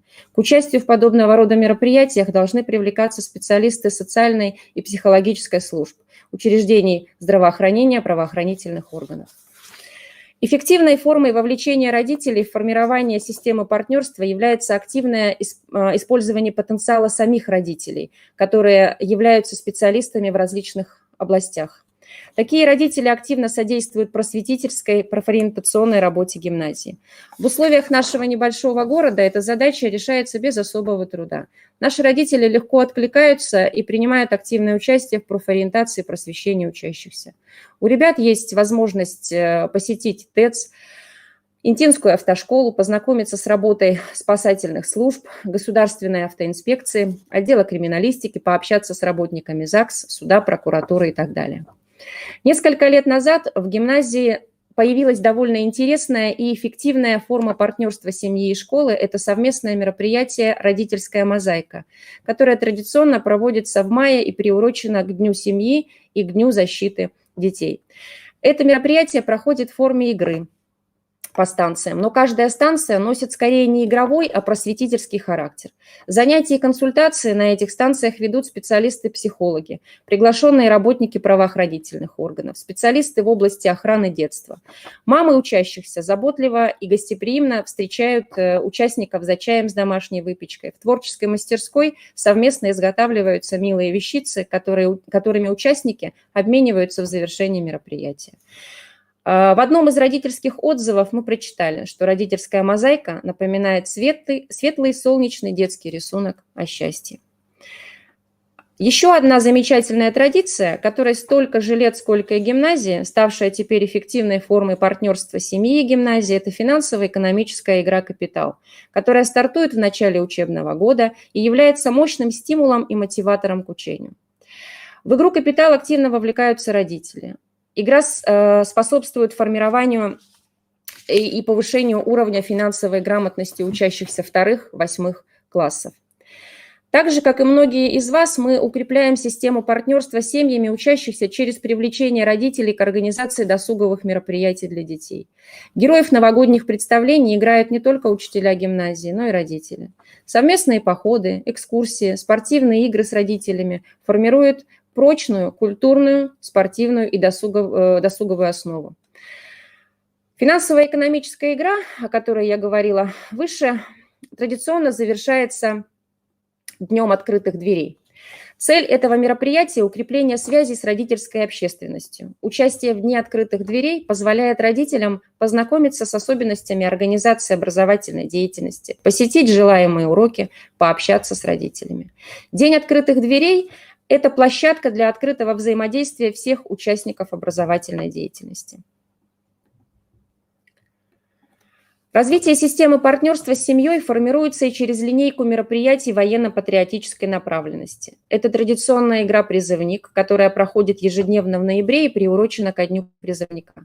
Одной из команд-участниц в игре является команда родителей. В этом году эффективным совместным мероприятием стала игра «Один день в армии», которая проводилась ко Дню защитника Отечества. В этой игре активное участие приняли папы учащихся, которые выступали в роли консультантов на различных тематических станциях. Большую роль в формировании партнерских отношений семьи и педагогического коллектива носит еще одно мероприятие «Час учителя». Эта форма взаимодействия дает возможность для периодических встреч учителей, родителей и учащихся для решения текущих проблем воспитания и образования. Большим достижением эффективного функционирования системы партнерства семьи и гимназии в 2020 году стало присуждение семье Шавериных правительственной премии Республики Коми и звания лучшей многодетной семьи. Это действительно одна из образцовых семей, которая вовлечена во все практикуемые гимназии формы взаимодействия. В ходе подготовки к этому конкурсу гимназия оказывала всю необходимую помощь и поддержку семье в оформлении документов для участия в конкурсе. Немного о планах на будущее. Гимназия, как опорная школа, в феврале этого года выпустила первый методический сборник, обобщающий лучшие практики в неурочной и урочной деятельности. Сейчас мы начали работу над вторым выпуском, в котором будет представлен опыт учителей и педагогов дополнительного образования, в разное время принимавших участие в конкурсах профессионального мастерства «Учитель года» и «Сердце отдаю детям». А к работе над выпуском третьим мы приглашаем к сотрудничеству классных руководителей, которые могут представить в этом сборнике лучшие практики воспитательной работы, созданные и применяемые ими эффективные формы работы с родителями, формы сплочения классного коллектива. Я попыталась сегодня продемонстрировать, как кропотливо в ежедневных совместных заметных или не очень заметных делах по крупице создается надежная система взаимодействия семьи и гимназии. Любите детей, уважайте их родителей, цените их за оказываемую помощь, благодарите за критику, ибо она не позволяет нам стоять на месте и побуждает к действию. Максим Горький как-то сказал: любить детей – это и всякий умеет, а вот уметь воспитывать их – это великое дело, требующее таланта и широкого знания жизни. Спасибо за внимание.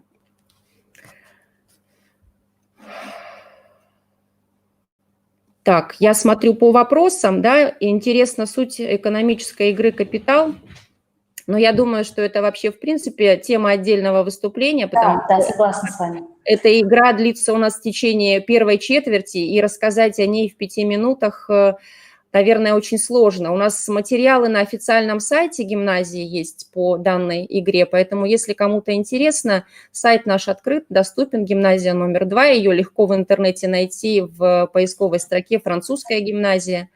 Поэтому я думаю, что если вы заинтересуетесь, найдете информацию именно там, и в случае чего мы обсудим с Коми Республиканским институтом развития образования данную тематику, если она заинтересует аудиторию.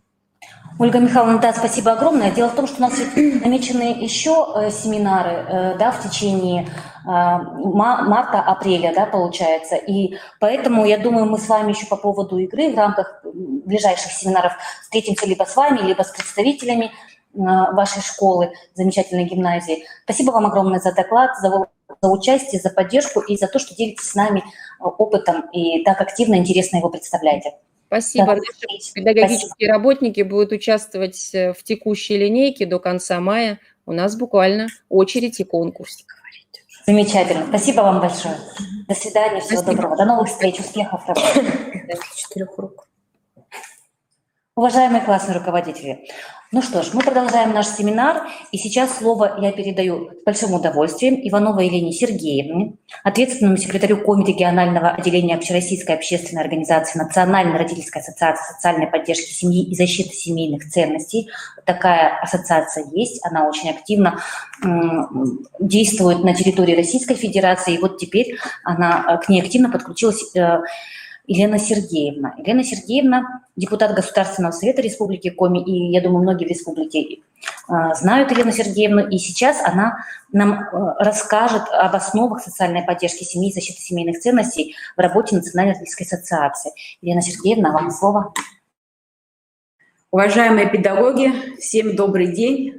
Я хотела бы представить вам информацию о основах социальной поддержки семьи и защиты семейных ценностей в работе Национальной родительской ассоциации. Для меня это действительно новое направление, но по роду своей общественной деятельности, до этого я работала в Общероссийском народном фронте и продолжаю работать в составе регионального штаба. Мы большую работу проводили с точки зрения поддержки и родительского просвещения, и поддержки и развития образования. И поэтому тот опыт, который я имею еще и как председатель родительского комитета, и как член общешкольного родительского комитета, я считаю, что те знания и те навыки, тот опыт, который я имею сегодня, я смогу применить в своем новом направлении, а именно в деятельности Национальной родительской ассоциации.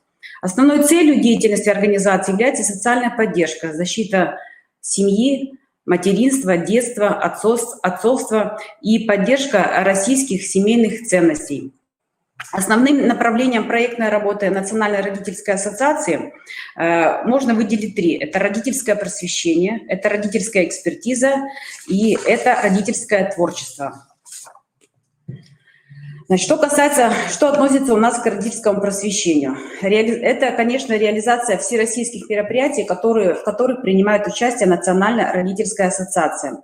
Это вовлечение родительской общественности в различные проекты и программы. Очень много мероприятий происходит на федеральном уровне, и как сегодня сказала Вера Викторовна, очень много инициатив проходит у нас в федеральных учреждениях, и очень хочется, чтобы и до глубинки, до Республики Коми эти инициативы доходили. Конечно же, взаимодействие с Российской академией образования по вопросам научно-педагогического сопровождения семейного воспитания и родительского просвещения. В Национальной родительской ассоциации есть очень интересный центр информационной поддержки для родителей. РУ-портал, если можно показать, на разделах которого можно увидеть библиотеку для родителей. Родители могут получить консультации, получить советы родителям, которые их интересуют. Можно записаться на прием к эксперту онлайн и получить такую консультацию. Здесь очень большой набор информации, я надеюсь, который будет интересен представителям родительских комитетов, которые сегодня есть в образовательных организациях. К родительскому просвещению, конечно же, относится также проведение всероссийских конкурсов, направленных на кадровое обеспечение родительского просвещения, а также использование и тиражирование лучших практик в регионах. Конечно же, к родительскому просвещению можно также отнести деятельность российского движения школьников по вопросам как раз-таки формирования семейных ценностей. Нельзя обходиться также без взаимодействия с федеральными и региональными органами власти, потому что Министерство просвещения, Министерство образования и науки Республики Коми, они в первую очередь отвечают за образовательную деятельность, в том числе и за родительское просвещение в нашей республике. Также одним из мероприятий это проведение общероссийских, общерегиональных родительских собраний, когда руководители органов исполнительной власти могут непосредственно принимать участие, отвечать на вопросы педагогов, на вопросы родителей, которые их волнуют в данный момент. Что касается родительской экспертизы, это вот второе направление проектной работы Национальной родительской ассоциации. Вот здесь я хочу сказать, что очень много мероприятий было проведено совместно с Общероссийским народным фронтом, где я до этого работала. Именно участие в общественной экспертизе исполнения майских указов президента, поручений президента, а также в деятельности... Вот, постановлением правительства утверждена программа «Десятилетие детства», и очень много направлений было прописано в этом поручении. И вот общественный контроль со стороны родительского сообщества, он также приветствуется, и если есть какие-то замечания, то есть они всегда доводятся либо до регионального, либо до федерального уровня.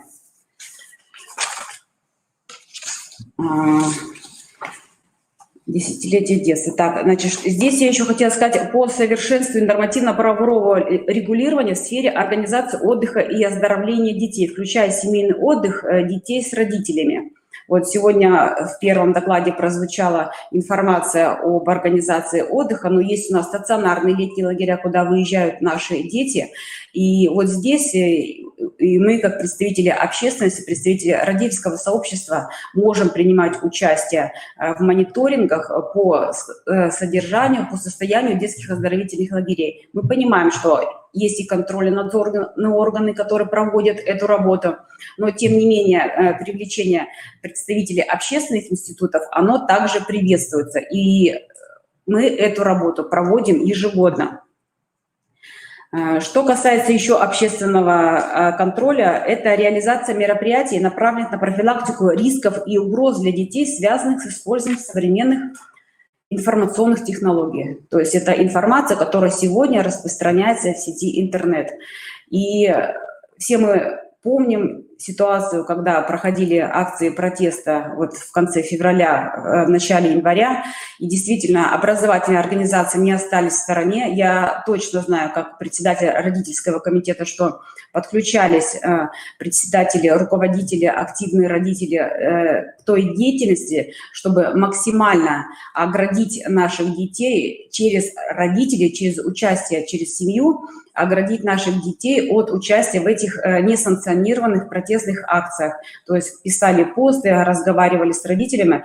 И вот это направление, оно тоже является крайне важным для Национальной родительской ассоциации и для представителей всего родительского сообщества. Кроме того, в рамках мероприятий по основным направлениям десятилетия детства также является проведение мониторинга соблюдения прав обучающихся с ограниченными возможностями здоровья и инвалидностью на получение качественного, доступного образования. Да, это узкая категория детей, но эти дети у нас есть. И мы также не должны оставаться в стороне от того, чтобы дети, люди с инвалидностью получали качественное и доступное образование. Вот в этом направлении мы тесно сотрудничаем как раз-таки с организацией, с обществом инвалидов и с организациями родителей детей-инвалидов. И вот эти направления деятельности родительского творчества, я думаю, что здесь я много рассказывать не буду, у вас и так очень много своих положительных практик, и вот сегодня вот с ИНТы выступала спикер, очень интересные практики. Я думаю, что каждый участник сегодняшнего нашего вебинара может поделиться своими уникальными там практиками, и это было бы крайне интересно для родительского сообщества, которое бы для себя тоже переняли этот опыт и уже реализовывали в своих классах, в своих школах, в своем городе. Ну вот что касается еще региональной практики, у нас проводятся публичные такие мероприятия, как у нас в республике работает и создан Республиканский семейный совет. Этот Республиканский семейный совет возглавляет глава Республики Коми, и туда входит очень много партнерских организаций, которые так или иначе также занимаются поддержкой семьи, материнства и детства. Это Союз женщин Республики Коми, Общественная палата Республики Коми и Совет отцов, который у нас есть тоже в Республике Коми. И совершенно недавно на площадке Государственного совета Республики Коми проходило рабочее совещание на тему «Родительский патруль. как одна из форм профилактики правонарушений в подростковой и молодежной среде. Вот родительский патруль, общественный патруль, по-другому еще называют этот проект, он в последние годы набирает определенную популярность вот в образовательной и в родительской среде. Да, конечно, не так много у нас активных родителей, но они есть. И мы очень рады, что очень много общественных организаций и волонтерских организаций, неравнодушных граждан присоединяются к проведению вот таких профилактических рейдов, которые проводятся совместно с нашими активными участниками, такими как это органы внутренних дел, это представители Министерства образования по делам несовершеннолетних. Вот, к сожалению, а может быть и к счастью, но жизнь так складывается, что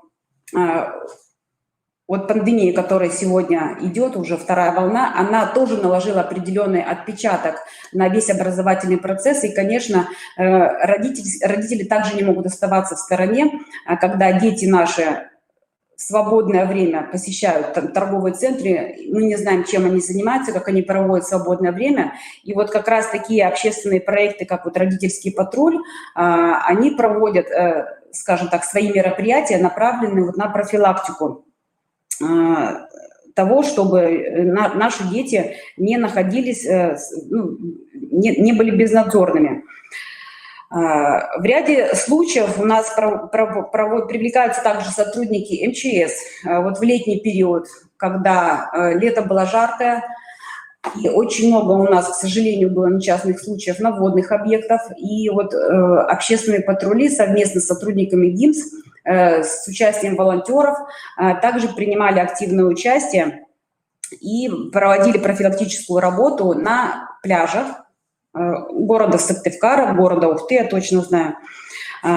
Также сотрудники ГИБДД у нас привлекаются для реализации вот проекта вот «Родительский патруль», как раз-таки по профилактике безопасности дорожного движения вблизи образовательных организаций, вблизи пешеходных переходов, а также активно занимаемся профилактикой вот, ношения светоотражательных элементов, что тоже актуально в темное время суток. По результатам этого совещания в Государственном совете были выработаны конкретные предложения по поводу обобщения практики работы и разработки методических рекомендаций, методического обеспечения с определением полномочий, задач и алгоритма действия родительского патруля. Это предложение было озвучено в адрес Министерства образования, науки и молодежной политики Республики Коми и, соответственно, с последующим направлением этих рекомендаций в муниципальное образование. Также было рекомендовано органам местного самоуправления совместно с руководителем образовательных организаций рассмотреть вопрос об увеличении перечня мероприятий, способствующих повышению эффективности организации работы и расширению сферы деятельности родительского патруля по вопросам профилактики правонарушений среди несовершеннолетних и молодежи. Здесь вот ключевое слово, конечно, эффективности организации работы. А также рекомендовать об активном использовании возможностей сети интернет в целях обучения и повышения правовой культуры, популяризации деятельности родительского патруля и других активных форм участия родительского сообщества в воспитании наших детей. Вот мир наш меняется, все мы переходим в интернет, телевизор смотрим меньше, а вся информация, которая необходима и родителям, и классным руководителям, она сегодня находится в интернете. И действительно, вот через группы ВКонтакте, через группы, может быть, там на Фейсбуке у кого-то есть, через распространение информации вот, родительских комитетов необходимо как можно больше вот проводить вот эту профилактическую работу по поводу вот, воспитания наших детей. И в завершении, наверное, своего выступления я была бы благодарна классным руководителям, если среди ваших партнеров, среди руководителей родительских комитетов есть активные люди, которые неравнодушны к тому, что происходит сегодня в нашей республике, в ваших муниципальных образованиях. Если есть такие активные родители, вы готовы поделиться контактами, то мы с удовольствием бы включили их в ряды нашей родительской ассоциации для того, чтобы проводить работу по родительскому просвещению более качественно и более адресно, чтобы как можно больше наших родителей знали о тех возможностях, которые сегодня есть в плане вот просвещения и воспитания наших детей. Всем большое спасибо. Если будут вопросы, готова ответить. Спасибо огромное, Елена Сергеевна.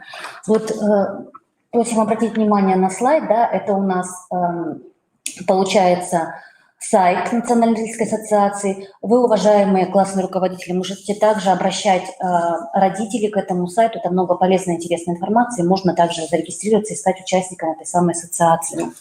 И спасибо за такую возможность и яркий доклад, Елена Сергеевна, потому что действительно мы должны быть в курсе того, что происходит в Республике Коми, да, какие новые возможности открыты для общеобразовательных организаций, не только общеобразовательных, да, и для родительских комитетов в том числе. Спасибо. А наш семинар продолжает Татьяна Васильевна Балыгина, заместитель директора по воспитательной работе муниципального учреждения дополнительного образования, Центр психолого-педагогической, медицинской и социальной помощи.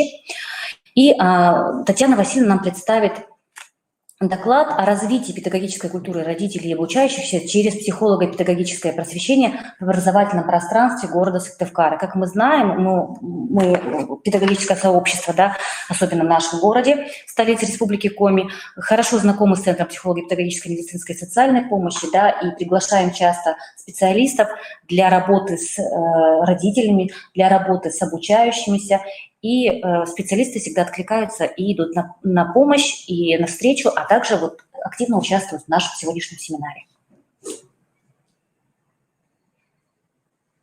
Добрый день, уважаемые коллеги. Позвольте поприветствовать вас от лица педагогического коллектива Центра психолого-педагогической, медицинской и социальной помощи города Сыктывкара. И прежде чем представить систему работы по развитию педагогической культуры родителей, учащихся, позвольте обозначить некоторые подходы, которые мы используем при формировании нашей деятельности по развитию педагогической культуры родителей. Итак, просвещение родителей. Что мы понимаем под этим словом? Следующий слайд, пожалуйста. Ага. Почему родительству стоит учиться? Просвещение родителей мы понимаем как форму дополнительного образования взрослых, целью которой является формирование навыков формулировки и самокорректировки собственной родительской позиции. А что такое родительская позиция? Это, собственно, совокупность отношения конкретного родителя к себе, к своей семье, к своему ребенку, к своему городу, к своей родине, к тем ценностям, которые он пропагандирует, к образовательной организации и к образованию в целом. Осознание собственной родительской позиции ведет к тому, что у человека появляется ответственность за воспитание своего ребенка. Очень часто мы слышим об ответственном родительстве. И ответственное родительство — это прежде всего сбалансированность разных сторон воспитания, высокая степень интимности в отношениях с ребенком, готовность прийти на помощь своему ребенку и морально, и материально, готовность развивать его личностные качества. И, конечно же, ответственное родительство — это не состояние «я ответственный родитель», да?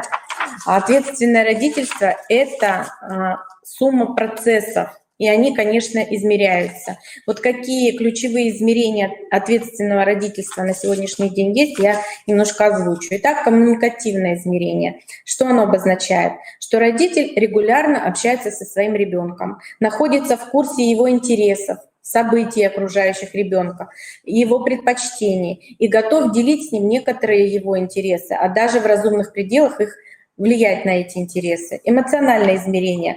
Ну, каждый из нас знает, что это такое. Мы общаемся со своими детьми каждый день, интересуемся их заботами, их какими-то тревогами, да, но это процесс обязательно должен быть, нести и обратную сторону. Ребенок тоже должен желать открыться своему родителю, рассказать о своих тревогах, поделиться чем-то сокровенным. Нормативное измерение — это коммуникативное взаимодействие, не должно быть преградой в освоении ребенком каких-то норм и правил. Ребенок опирается на своего родителя в этом вопросе как к эксперту, который умеет взаимодействовать со всеми социальными институтами, которые его окружают. И ребенок как раз через общение со своим родителем получает этот недостающий опыт социального взаимодействия. Ну, конечно, экономическое измерение. В обществе сейчас, где настолько социальное расслоение идет, зачастую вот материальное обеспечение семьи выходит на первый план и отодвигает все остальные приоритеты. И, конечно же, ответственность родителя в том, чтобы ребенок был достойно одет. Я не говорю дорого. Достойно — это значит, чтобы была одежда по сезону, чтобы дети не простужались, чтобы родитель был готов где-то и оплатить обучение, потому что, к сожалению, сейчас очень много платного образования у нас.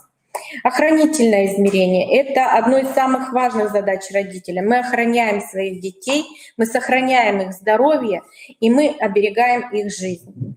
Духовное, конечно, очень трудное измерение, потому что в условиях, когда сейчас ориентиры ценностные, в общем-то, перемешаны, и родители теряются, что правильно, что неправильно, как реагировать на тот или иной вопрос. Но, тем не менее, мы должны создать такие условия в семье, чтобы ребенок был готов принимать и понимать ценности, важные для любого общества. Это жизнь, это здоровье, это отношение к самому себе, страны и общества, в котором он находится и живет. Дальше, пожалуйста. Угу. При проектировании деятельности по развитию педагогической культуры мы, конечно же, изучали современные тенденции, которые влияют на формирование родительской позиции. Что происходит в обществе и что на эту позицию может повлиять? Ну, на слайде хорошо видно, что это резкое расслоение населения, появление социально незащищенных родителей и детей, высокий уровень социально-психологической тревожности, люди устали, испытывают недовольство жизнью, дезориентация людей в сфере нравственной жизни, раздробленность сознания, стремление к различным оккультным наукам, что мы видим и по телевизору, и в литературе широкий спектр предоставляется, низкий уровень развития правового сознания, увеличение числа расторгнутых браков, в целом алкоголизация общества, снижение уровня общей культуры. Все эти факторы влияют на развитие и понимание собственной родительской позиции. Дальше, пожалуйста. И, конечно же, формирование и родительской позиции, и стратегии воспитания, стратегии семейной политики — это абсолютно приоритет нашего государства.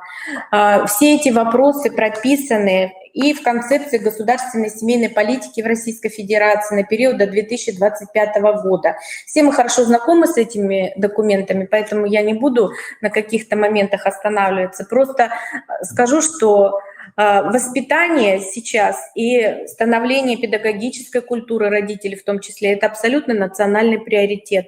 Это формирование традиционных семейных ценностей, семейного образа жизни, поддержание авторитета и социального благополучия каждой семьи, семейное благополучие и ответственное родительство вместе с тем. Об этом мы и будем говорить с вами.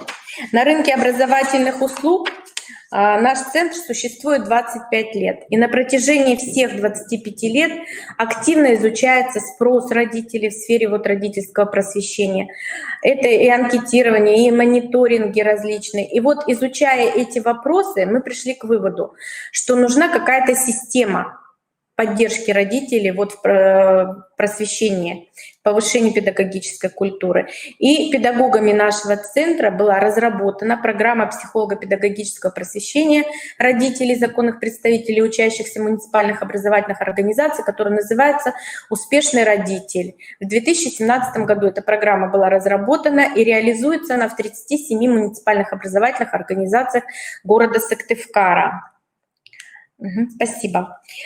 Реализация программы «Успешный родитель» позволяет развивать психологическую, педагогическую, коммуникативную, информационную компетенции родителей, участников программы, что содействует повышению педагогической культуры и созданию социального пространства особого рода в городе Сыктывкаре, которое направлено на успешную социализацию наших детей. И это наша основная цель программы — создание некого сообщества компетентных и педагогов, и родителей. Вся деятельность воспитательная, которая направлена на успешную адаптацию, успешную социализацию каждого ребенка. Дальше, пожалуйста.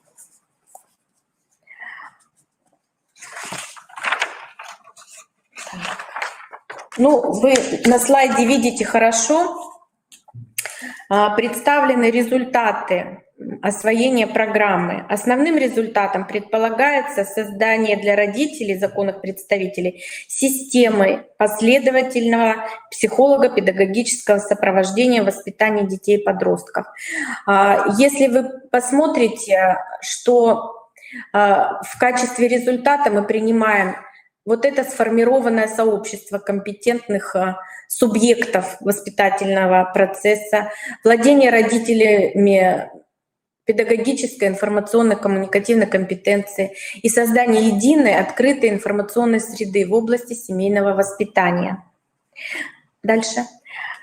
Центр психолого-педагогической, медицинской, социальной помощи — это базовая организация управления образования по нескольким направлениям деятельности. Это профилактика приобщения к психоактивным веществам и пропаганде здорового, безопасного образа жизни, по профориентации, по психолого-педагогическому сопровождению участников образовательных отношений совместно с муниципальными общеобразовательными организациями. Поэтому в учебно-тематический план программы, он перед вами на слайде, включены 4 тематические области. Вот сейчас конкретно по программе, по учебно-тематическому плану мы проследим, как формируется вот эта система поддержки по психолого-педагогическому просвещению родителей.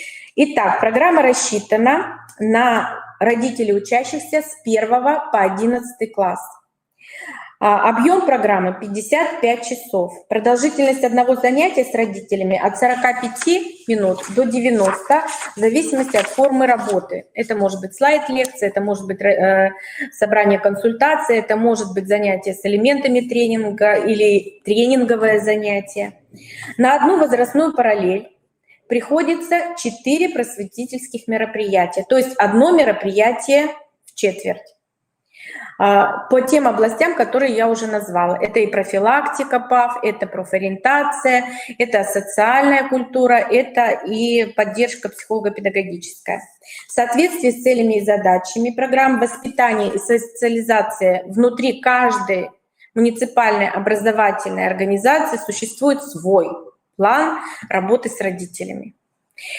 И муниципальная организация в зависимости от своих потребностей может выбрать из нашего тематического плана либо разовые мероприятия, либо взять план учебный на всю параллель, либо взять всю программу целиком, это 55 часов. Все зависит от потребности образовательной организации, в которую мы встраиваем свою деятельность по обоюдному согласию и потребности. Дальше. Давайте рассмотрим с вами тематическое планирование, например, для родителей, учащихся 1 класса, и для родителей, учащихся 9 класса. Вот перед вами 4 темы по 4 областям. И отличительной особенностью учебно-тематического плана программы является дополнительный компонент к программе, который включает в себя различные формы работы. Это и конференция отцов, профориентационная игра для родителей и детей, мини-групповые беседы, консультации, единый консультационный день по вопросам профилактики и ПАВ, и правонарушений, и преступлений. Это и различные тематические консультации. И специалисты центра реализуют по запросу, исходя из потребностей образовательной организации, то направление, которое интересно для заказчиков. Это могут быть и родители, вот сейчас Елена Сергеевна говорила, что она и представитель родительского комитета, и представитель совета родителей. Любая вот эта организация общественная может выступить инициатором проведения той или иной темы родительского собрания или родительской встречи. Кроме того, специалисты центра реализуют и разрабатывают мероприятия по родительскому просвещению, исходя из современных вызовов нашего общества.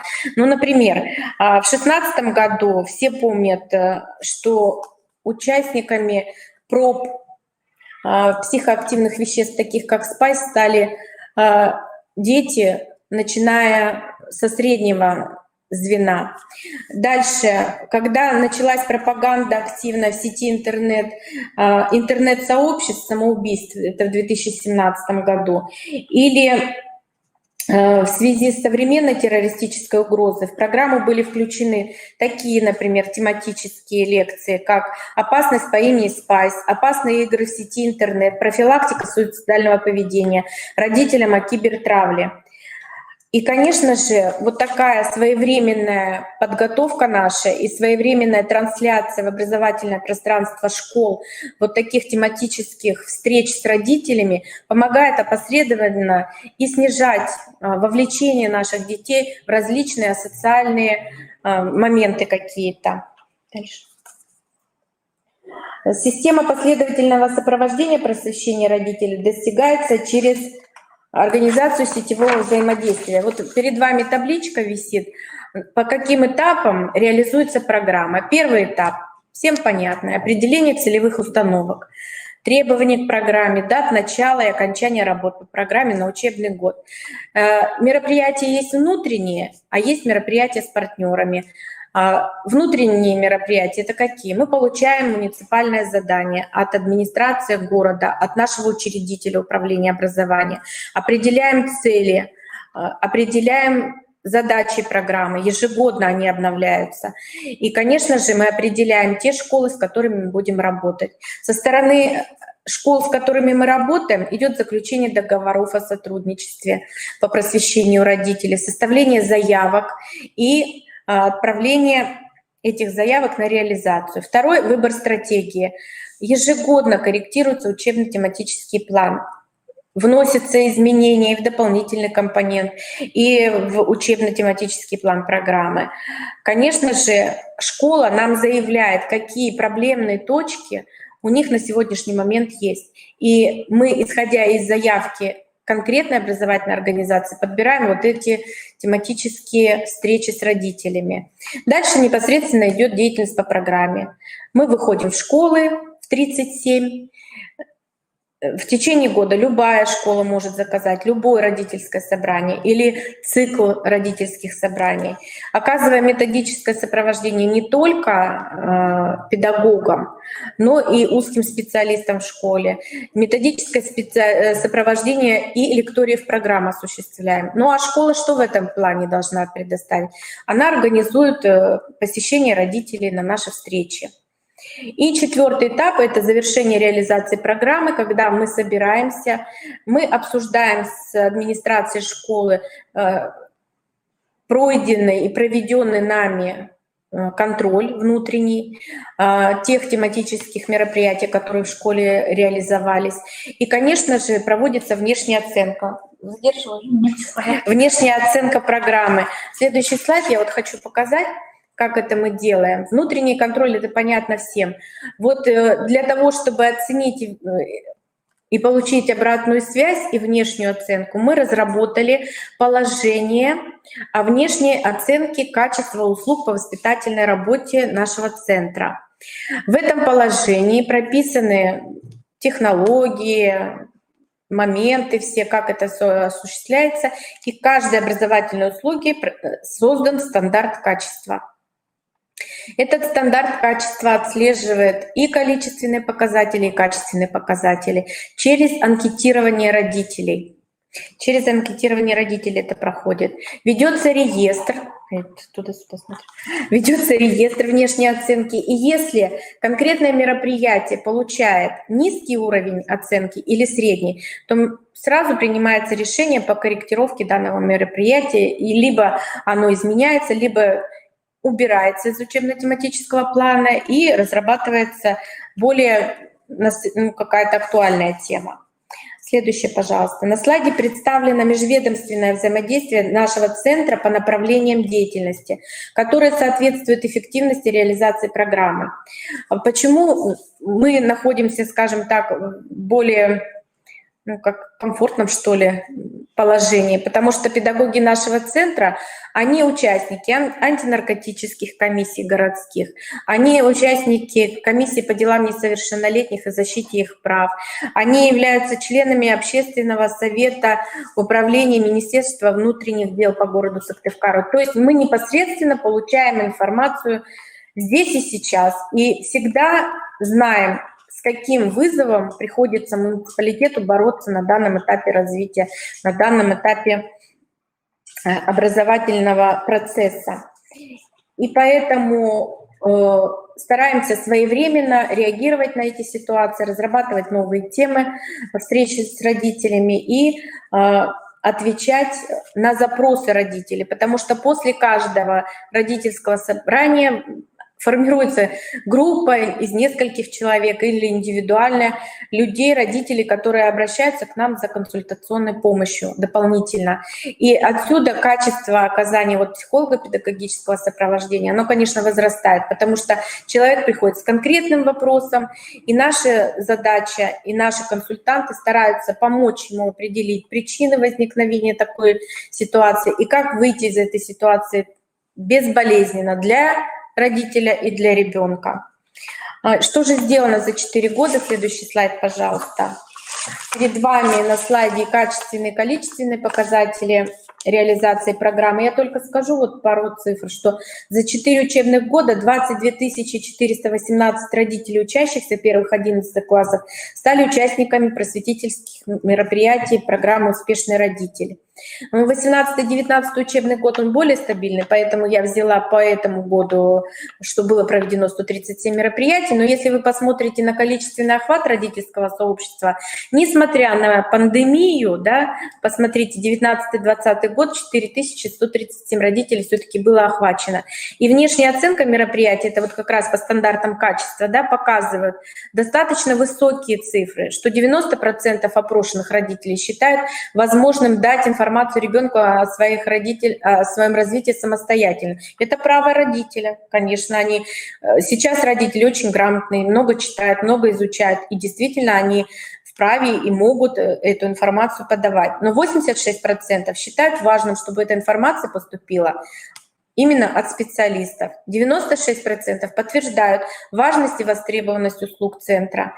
86% обозначили, что нужность знаний, предлагаемых в рамках лекториев, слайд-лекций, консультаций. И 91%, что я считаю очень высокие, изъявили желание продолжить встречи со специалистами. Для нас это очень приятно. Ну и в 2017 году программа была представлена на Всероссийской научно-практической конференции «Формирование семейных ценностей как основы социального благополучия детей и подростков». Стала победителем Всероссийского конкурса центров и программ, как раз Национальная родительская ассоциация, о чем говорилось ранее. И на слайде в углу там каталог лучших практик. Наша программа вошла в этот каталог 2018 года, где действительно собраны очень интересные практики всего российского педагогического сообщества. Этот каталог в доступности есть на сайте Родительской ассоциации, и в интернете, если его задать, он выходит. И не безинтересно, я думаю, будет классным руководителям посмотреть те материалы, которые представляет Национальная родительская ассоциация. Но я хочу сказать, что мы выступаем за системный подход и за именно программное обеспечение работы с родителями. Почему? Потому что это всегда понятные ориентиры. Что мы хотим на начальном этапе, что мы хотим на выходе. И классных руководителей, наверное, не города Сыктывкара, потому что город Сыктывкара, понятно, что может обратиться и к нам, а других, наверное, субъектов и нашего муниципалитетов региона, очень удобно системно планировать работу с родителями именно в программном обеспечении. Это всегда выгодно. И хочу закончить, наверное, свое выступление я отрывком из книги «Пророк», когда пророк говорит, что наши дети, они и не наши дети, это стрелы, которые летят в будущее, а мы только лучники, которые эти стрелы запускаем. И от нас зависит испытываем ли мы радость от того, что делаем, или нет. И когда мы делаем свою работу ответственно, когда мы ответственные родители, когда мы любим своих детей, и когда наши дети считают, что у них есть за плечами та стена, а это мы, им ничего не страшно, они идут по своему пути далеко и успешно. Поэтому мы приглашаем всех к сотрудничеству, благодарим организаторов семинара за возможность предоставить опыт свой. И подробнее о нашей программе можно узнать на сайтах Управления образования МО Госсыктывкар и на нашем сайте тоже. Спасибо за внимание. Спасибо огромное, Татьяна Васильевна. Действительно, работа центра привлекает внимание, я думаю, всего педагогического сообщества, не только города Сыктывкар, но и республики Коми. Это такой полезный, яркий, интересный опыт. Очень приятно, что специалисты центра всегда готовы к сотрудничеству и действительно держат руку на пульсе и отвечают тем запросам, да, которые существуют в образовании на сегодняшний день. Спасибо огромное. Спасибо. А сейчас я хотела бы передать слово преподавателю психологии государственного профессионального образовательного учреждения гимназии искусств при главе Республики Коми города Сыктывкара Лыткиной Татьяне Николаевне. Татьяна Николаевна все-таки нам раскроет, да, основные интерактивные формы организации эффективной работы с родителями в образовательном учреждении, потому что частные практики, да, и, так скажем, сферы нам были представлены сегодня нашими спикерами предыдущими, и мы бы хотели все-таки вот завершить такой общей картинкой, да, семинар, чтобы все-таки разнообразие этих самых интерактивных форм было вам, уважаемые коллеги, представлено в полной мере. Татьяна Николаевна. Добрый вечер, рада приветствовать вас. В режиме ограниченного времени я постараюсь максимально полно осветить, что же такое интерактивные формы работы с родителями, чем они отличаются от иных форм, ну и, в общем-то, плюсы и минусы этой работы. Семья вместе со школой создает важнейший комплекс факторов воспитывающей среды. Федеральные стандарты определяют родителей как равноправных участников образовательного процесса. Безусловно, работа с родителями постоянно меняется, традиционные формы работы, главное место в которых отводилось сообщением, докладом, утратили свое значение из-за малой эффективности, из-за недостаточной обратной связи. Все больше и шире используются новые активные формы работы с родителями, которые позволяют вовлечь родителей в процесс обучения, развития и познания как себя, так и собственного ребенка. Альтернатива традиционным подходам строится на основе партнерского взаимодействия между педагогом и родителями обучающихся. Такое взаимодействие в образовании называется интерактивностью. Английское слово interaction означает взаимодействие.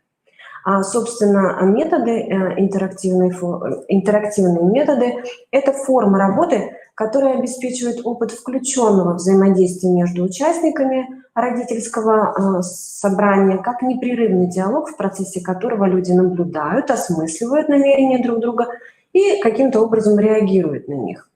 Таким образом, интерактивное обучение – это обучение, погруженное в общение. При этом погруженное не означает замещенное. Оно видоизменяет формы с транслирующих на диалоговые, то есть включающие в себя обмен информацией, основанной на взаимопонимании и взаимодействии. Давайте вспомним, как происходят традиционно родительские собрания. Я сама мама, многодетная мама, хожу много и часто на собрания, поэтому прекрасно знаю, что родители приходят на собрание после рабочего дня, уставшие, голодные, и в голове только одна мысль о том, как бы скорее закончился день, я пришел домой, и еще вторая смена дома, да, нужно сделать кучу массы дел. Традиционно взаимодействие родителей и педагогов на родительском собрании происходит в основном в вербальной форме. Один говорит, остальные слушают. Вот расширить диапазон методов взаимодействия в рамках собрания и позволяют как раз интерактивные методы. Прежде всего, интерактивные методы ставят родителей в активную позицию. Когда традиционно классный руководитель, учитель призывает родителей высказать свое мнение, поделиться опытом, предложить свои варианты, как правило, что мы, родители, делаем? Смотрим на других, как будто, кто-нибудь, скажите, что вы думаете, да? Соответственно, многим родителям трудно проявить себя в ситуации традиционного родительского собрания, где ведущую роль играет учитель.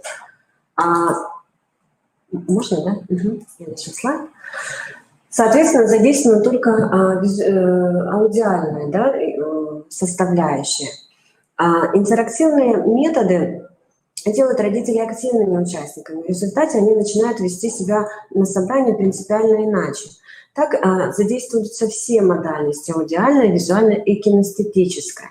Как отражение объективной реальности, в социальных сетях сейчас гуляет вот такая шутка. Пожалуйста, следующий слайд. Да? Интерактивные методы ломают традиционные стереотипы. Оно становится не просто местом, где сообщают оценки и собирают деньги на классные нужды, а особым, развивающим, творческим пространством, наделенным специфическим смыслом и содержанием.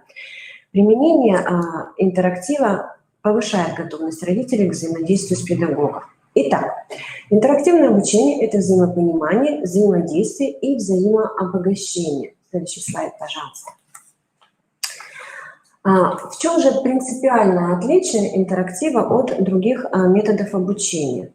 Оно состоит в том, что именно включенное взаимодействие между всеми участниками образовательного процесса создает в учебных аудиториях атмосферу сотрудничества, сотворчества, формирует новые философии учения как активного поиска и открытия собственных смыслов в родительстве, в действиях конкретных с ребенком, да, в процессе усвоения знаний, умений и навыков. Да. То есть, посмотрите, схема номер 3, интерактивный метод, когда все участники образовательного пространства, да, направлены и на себя, их деятельность направлена и на себя, на познание собственных ресурсов, да, собственной деятельности и друг на друга.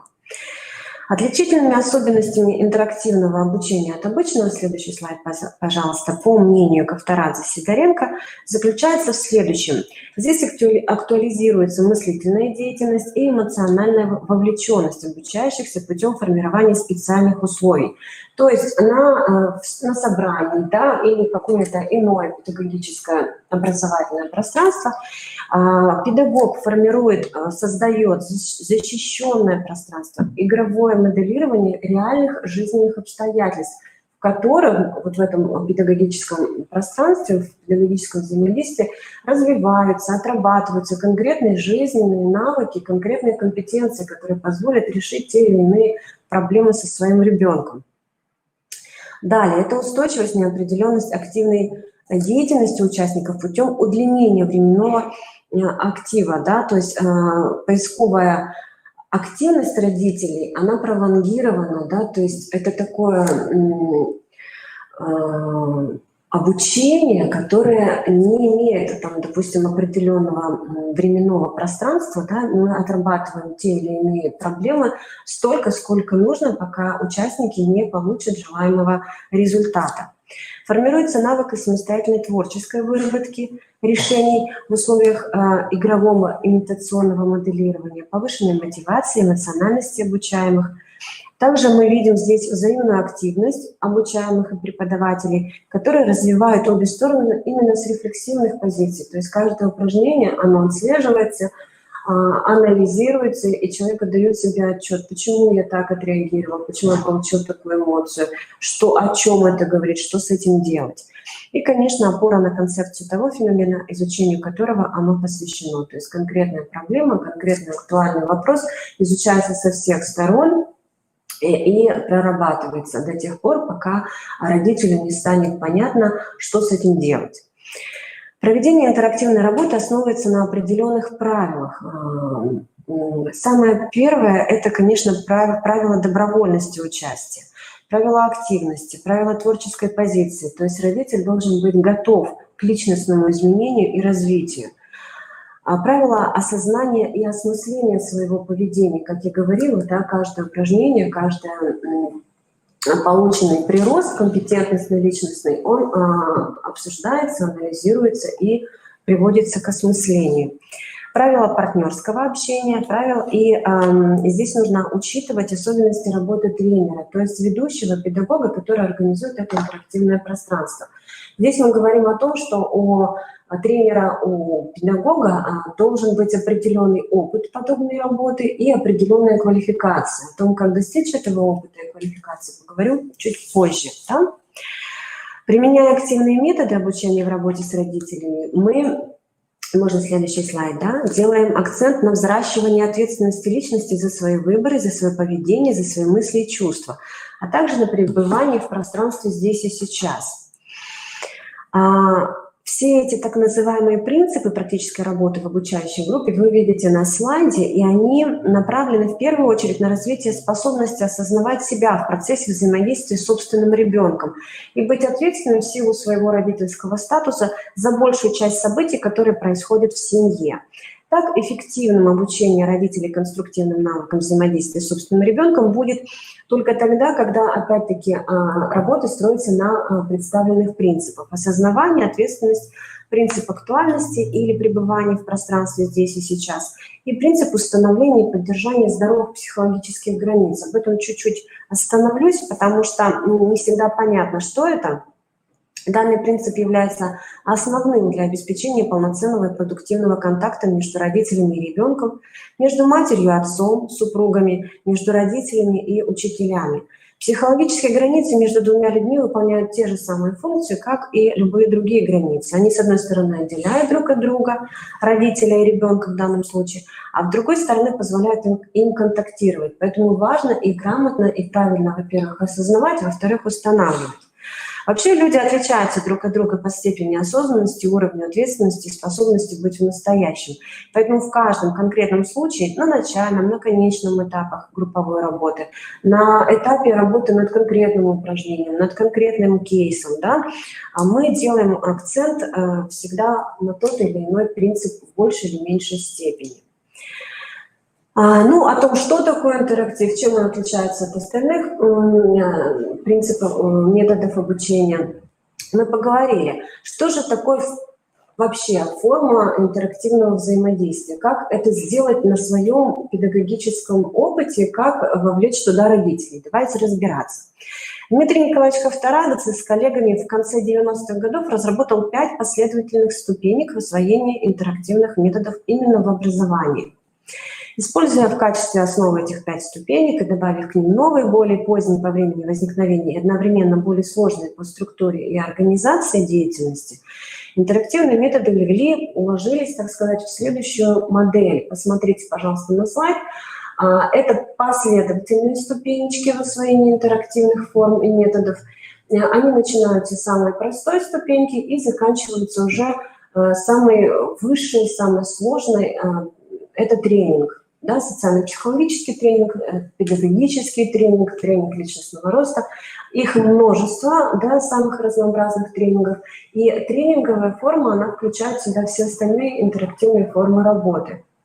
Я не буду сейчас, да, останавливаться подробно на каждой ступеньке, а могу сказать, что в приложении 1 вы можете, которое прикреплено к этой презентации, вы можете увидеть, во-первых, достаточно подробное описание принципов работы, правил работы, что нужно и как это все организуется в деятельности непосредственно на практике. А также в приложении 2 описаны все интерактивные методы, достаточно популярные и часто используемые в практике педагогов. Они представлены вот в таком формате. Да? Можно следующий слайд? Посмотрите, пожалуйста. Да? Это описание, где применяется этот интерактивный метод обучения, преимущества его и, собственно, как организовать процесс деятельности. Да? Здесь представлены, можно прощелкать, пожалуйста, всю эту табличку, да? Дискуссия, мозговой штурм, дальше, давайте все прощелкаем, ролевая игра, работа в малых группах с кейсами работы, да? Интерактивное моделирование, проектный метод, анализ ситуации, дебаты и так далее. Да? Итак, существует, вот несмотря на то, что вообще эта работа, она добровольная, и даже более того, когда собирается рабочая группа тренинговая с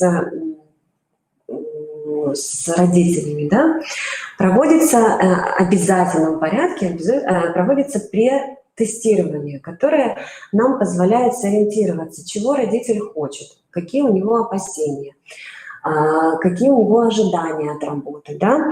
Насколько он готов к личностным изменениям, для чего он сюда пришел. Потом, собственно, организуется тренинговая работа, и по итогам на выходе мы опять же делаем тестирование, которое позволит нам посмотреть, к чему же мы пришли и о какой эффективности вообще может идти речь. То есть насколько оправдались ожидания, какой прирост личностный получил родитель в результате интерактивной тренинговой работы, какой компетентностный прирост и так далее. Да? Вот всегда, имея опыт достаточно большой работы тренера, скажу, что всегда родители идут достаточно замотивированные и готовые к изменениям. Но в процессе работы мы сталкиваемся с естественными для данной работы трудностями, о которых, конечно же, необходимо вас предупредить. Как показывает опыт работы, большая часть родительской аудитории не готова к соблюдению базовых принципов практической работы в обучающей группе, что может привести к следующим негативным явлениям. Самое первое, что стопорит эту работу, это затруднение в осознавании своего реального «я» и своих фантазий о ребенке. Настолько картинки, которые мы себе, вот, родители, носим о себе самом, как и родители, и о том, что же представляет из себя ребенок, зачастую не совпадают. И в тренинговой интерактивной работе эти несовпадения как нельзя лучше вырисовываются. И человек действительно приходит к растерянности о том, что, оказывается, я и не совсем некомпетентен, как родитель, и ребеночек-то мой не совсем такой, как я о нем думал, да? Отсюда вытекает непринятие на себя ответственности за самих себя, за выполнение своих родительских функций, наслаивание проблем по типу снежного кома, нарушение психологических личностных границ и так далее. Кроме того, несмотря на готовность родителей в личностном изменении и повышение родительской эффективности, которая обычно продиагностирована результатами претеста, срабатывали механизмы психологической защиты. Такие. Вообще механизмы психологической защиты включаются автоматически, неосознанно, и поэтому с ними очень сложно работать. Снимать их вот тренеру, да, педагогу, психологу достаточно сложно, потому что это всегда работа такая индивидуальная и долгая, и работа с личностными проблемами, да, то есть нужно еще замотивировать родителя с этим поработать, безусловно, помимо вот этой работы в тренинге. Итак, какие же, можно дальше, да? Какие же включаются механизмы? Отрицание, стремление избежать новой информации, несовместимой со сложившимися положительными представлениями о себе. Вытеснение. Это избегание внутреннего конфликта путем выключения из сознания неприемлемого мотива своего поведения. Рационализация. Осознание, использование в сознании, да, в мышлении только той части информации, которая представляет родителя как хорошо контролируемое поведение, не противоречащее объективным обстоятельствам. Проекция. Бессознательный перенос собственных неприемлемых мотивов, поведения, чувств, желаний, стремлений на других, с целью перекладывания ответственности за то, что происходит внутри собственного «я», на окружающий мир и так далее. Такое защитное поведение участников тренинговой работы естественным образом затрудняет процесс обучения и развития. И на этапе рефлексии многие родители говорят следующее. Они выражают тревожность, говорят о том, что мы не понимаем, что с нами происходит. Раньше было все понятно. Меня родители воспитывали так, и я воспитываю так своего ребенка. Я же вырос нормальным человеком. Что не так здесь, да? До работы в тренинге я не сомневался в правильности своих поступков. Я понимаю, что уже ничего не понимаю. По мере продвижения в освоении интерактива, по мере освоения тренинговой программы, высказывания менялись. Как же это все-таки трудно.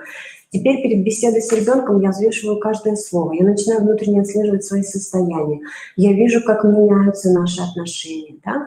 Несомненно, такая работа требует от участников тренинга огромных ресурсных затрат, и существует вероятность отказа у некоторой доли родителей от участия в подобной интерактивной работе.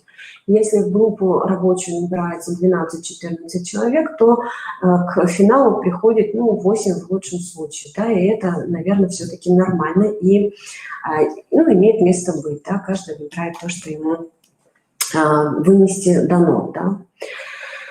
Безусловно, эта работа, вот несмотря на негативный момент, она дает очень мощный прирост личностный, очень мощный прирост компетентностный. И положительных моментов использования интерактивных методов в работе гораздо больше. При использовании интерактивных, во-первых, для нас, педагогов, для классных руководителей, да, роль педагога резко меняется. Мы перестаем быть тем локомотивом, который тянет на себе все. И родителей, и детей, и и все на свете, да, что делает сейчас классный руководитель. Роль педагога перестает быть центральной. Он лишь регулирует процесс, занимается общей организацией, готовит заранее необходимые задания, формулирует вопросы, темы, дает консультации, контролирует время и порядок выполнения намеченного плана. Самым важным является то, что участники обращаются к социальному опыту собственному и других людей. При этом им приходится вступать в коммуникацию друг с другом, совместно решать поставленные задачи, преодолевать внутриличностные конфликты, снимать барьеры, находить общие точки соприкосновения, идти на компромисс. Посмотрите, какая огромная личностная развивающая работа происходит, да? И поэтому интерактивное обучение, вне всяких сомнений, позволяет проявиться творческому базису личности. Вспомним пирамиду Маслоу, это самая высшая точка потребностная, да? Так как активизируются внутренние ее механизмы. Пожалуйста, следующий, да, слайд. Вот посмотрите, да, плюс использования интерактивных методов гораздо больше, да, они гораздо существеннее. И, конечно, особенность этого взаимодействия состоит в следующем, что субъекты образования пребывают, во-первых, в одном смысловом пространстве. Человек понимает, что эта проблема не только моя, что с ней сталкивается целый ряд родителей, и эта проблема решаема, и все можно изменить. Совместное погружение в проблемное поле, включение в единое творческое пространство, согласованность в выборе средств и методов реализации решения задачи, совместное вхождение в близкое эмоциональное состояние, переживание созвучных чувств, сопутствующих принятию решений и поставленных задач. После тренинга мы все выходим как самые близкие родственники, да, которые готовы свернуть горы, да, и решить все проблемы, возникающие с ребенком. Ну, конечно, обязательным условием организации подобного взаимодействия являются доверительные, позитивные отношения между обучающимися. Пожалуйста, следующий слайд. Демократический стиль, сотрудничество, опора на личный, в том числе педагогический опыт обучающихся, имеется в виду обучающихся в тренинге, да, включение в учебный процесс ярких примеров, фактов, образов, многообразие форм методов, мобильность, эмоциональность, включение внешней и внутренней мотивации, а также взаимомотивации всех участников интерактивного пространства. Итак, почему же мы говорим «да» интерактивным методом? Потому что это следующий слайд. Позитивный, мотивирующий – это высокая мотивация, прочность знаний, творчество фантазии, коммуникабельность, безусловно, активная жизненная позиция, командный дух, ценность индивидуальности, свобода самовыражения, акцент на деятельность, да, не просто поговорили, попереживали, а мы пошли и решили поставленные задачи, взаимоуважение и демократичность. Спасибо большое за внимание. Я буду рада, если данный опыт покажется вам положительным. Спасибо огромное, Татьяна Николаевна. Вот здесь есть небольшой вопрос, да, по поводу рисков, да, то есть вот говорят о том, что риски использования интерактивных методов в работе, да, взаимодействия с родителями, выстраивания с ними этого взаимодействия, да, учащаются, и какой есть быстрый способ избежать этих рисков? Есть ли такой способ, и насколько, да, насколько возможно это быстро сделать? Или все-таки интерактивные методы предполагают действительно более качественную подготовку и более серьезную, так скажем, позицию, да, педагога? А вообще, чем прекрасен интерактив? Он прекрасен тем, что даже риски и отрицательные моменты, которые возникают в процессе интерактивной работы, это тоже такой объект исследования. То есть посмотрите, если я получил негативную эмоцию, если я уличил себя в какой-то родительской некомпетентности, значит, это огромная вообще мотивирующая составляющая для того, чтобы решить эту проблему, для того, чтобы обучиться, научиться и сделать так, чтобы это стало такой точкой опоры, да, которая позволит решить данную проблему. То есть в этом и положительный момент, что даже негативные эмоции, даже те вот эти защитные механизмы, которые включаются, это тоже объект для рефлексии, объект для того, чтобы понять, что же со мной не так, почему я так реагирую, почему так реагирует мой ребенок. То есть даже отрицательный результат – это результат.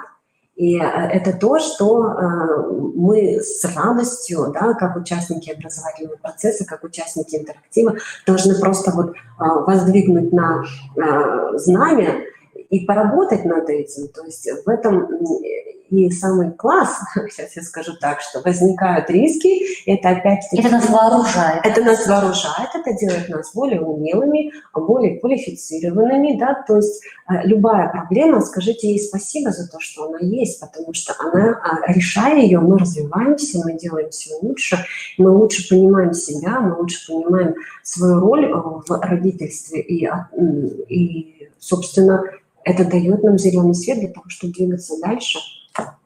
Спасибо огромное, Татьяна Николаевна, за такое интересное обобщение, да, и за то, что вы так рассказали живо, пропуская через свой опыт родительский, да, потому что...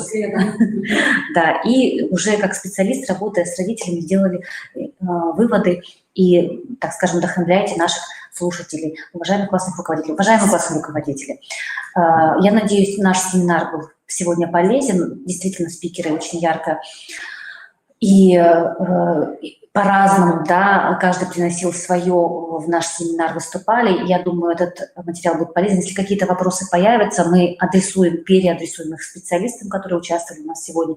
И также будем организовывать вебинары в рамках весенней онлайн-школы для вас, уважаемые классные руководители, по запросу. И дальше продолжать линейку республиканских семинаров для того, чтобы сопровождать вас методически и действительно помогать и обращать внимание на те проблемы, которые существуют у нас сейчас в системе образования и с которыми вы сталкиваетесь на местах. Спасибо огромного, всего доброго. Я желаю всем весеннего настроения и продуктивной, интерактивной работы, взаимодействия с родителями и с обучающимися в ваших образовательных организациях. Всего доброго, до новых встреч. До свидания. До свидания.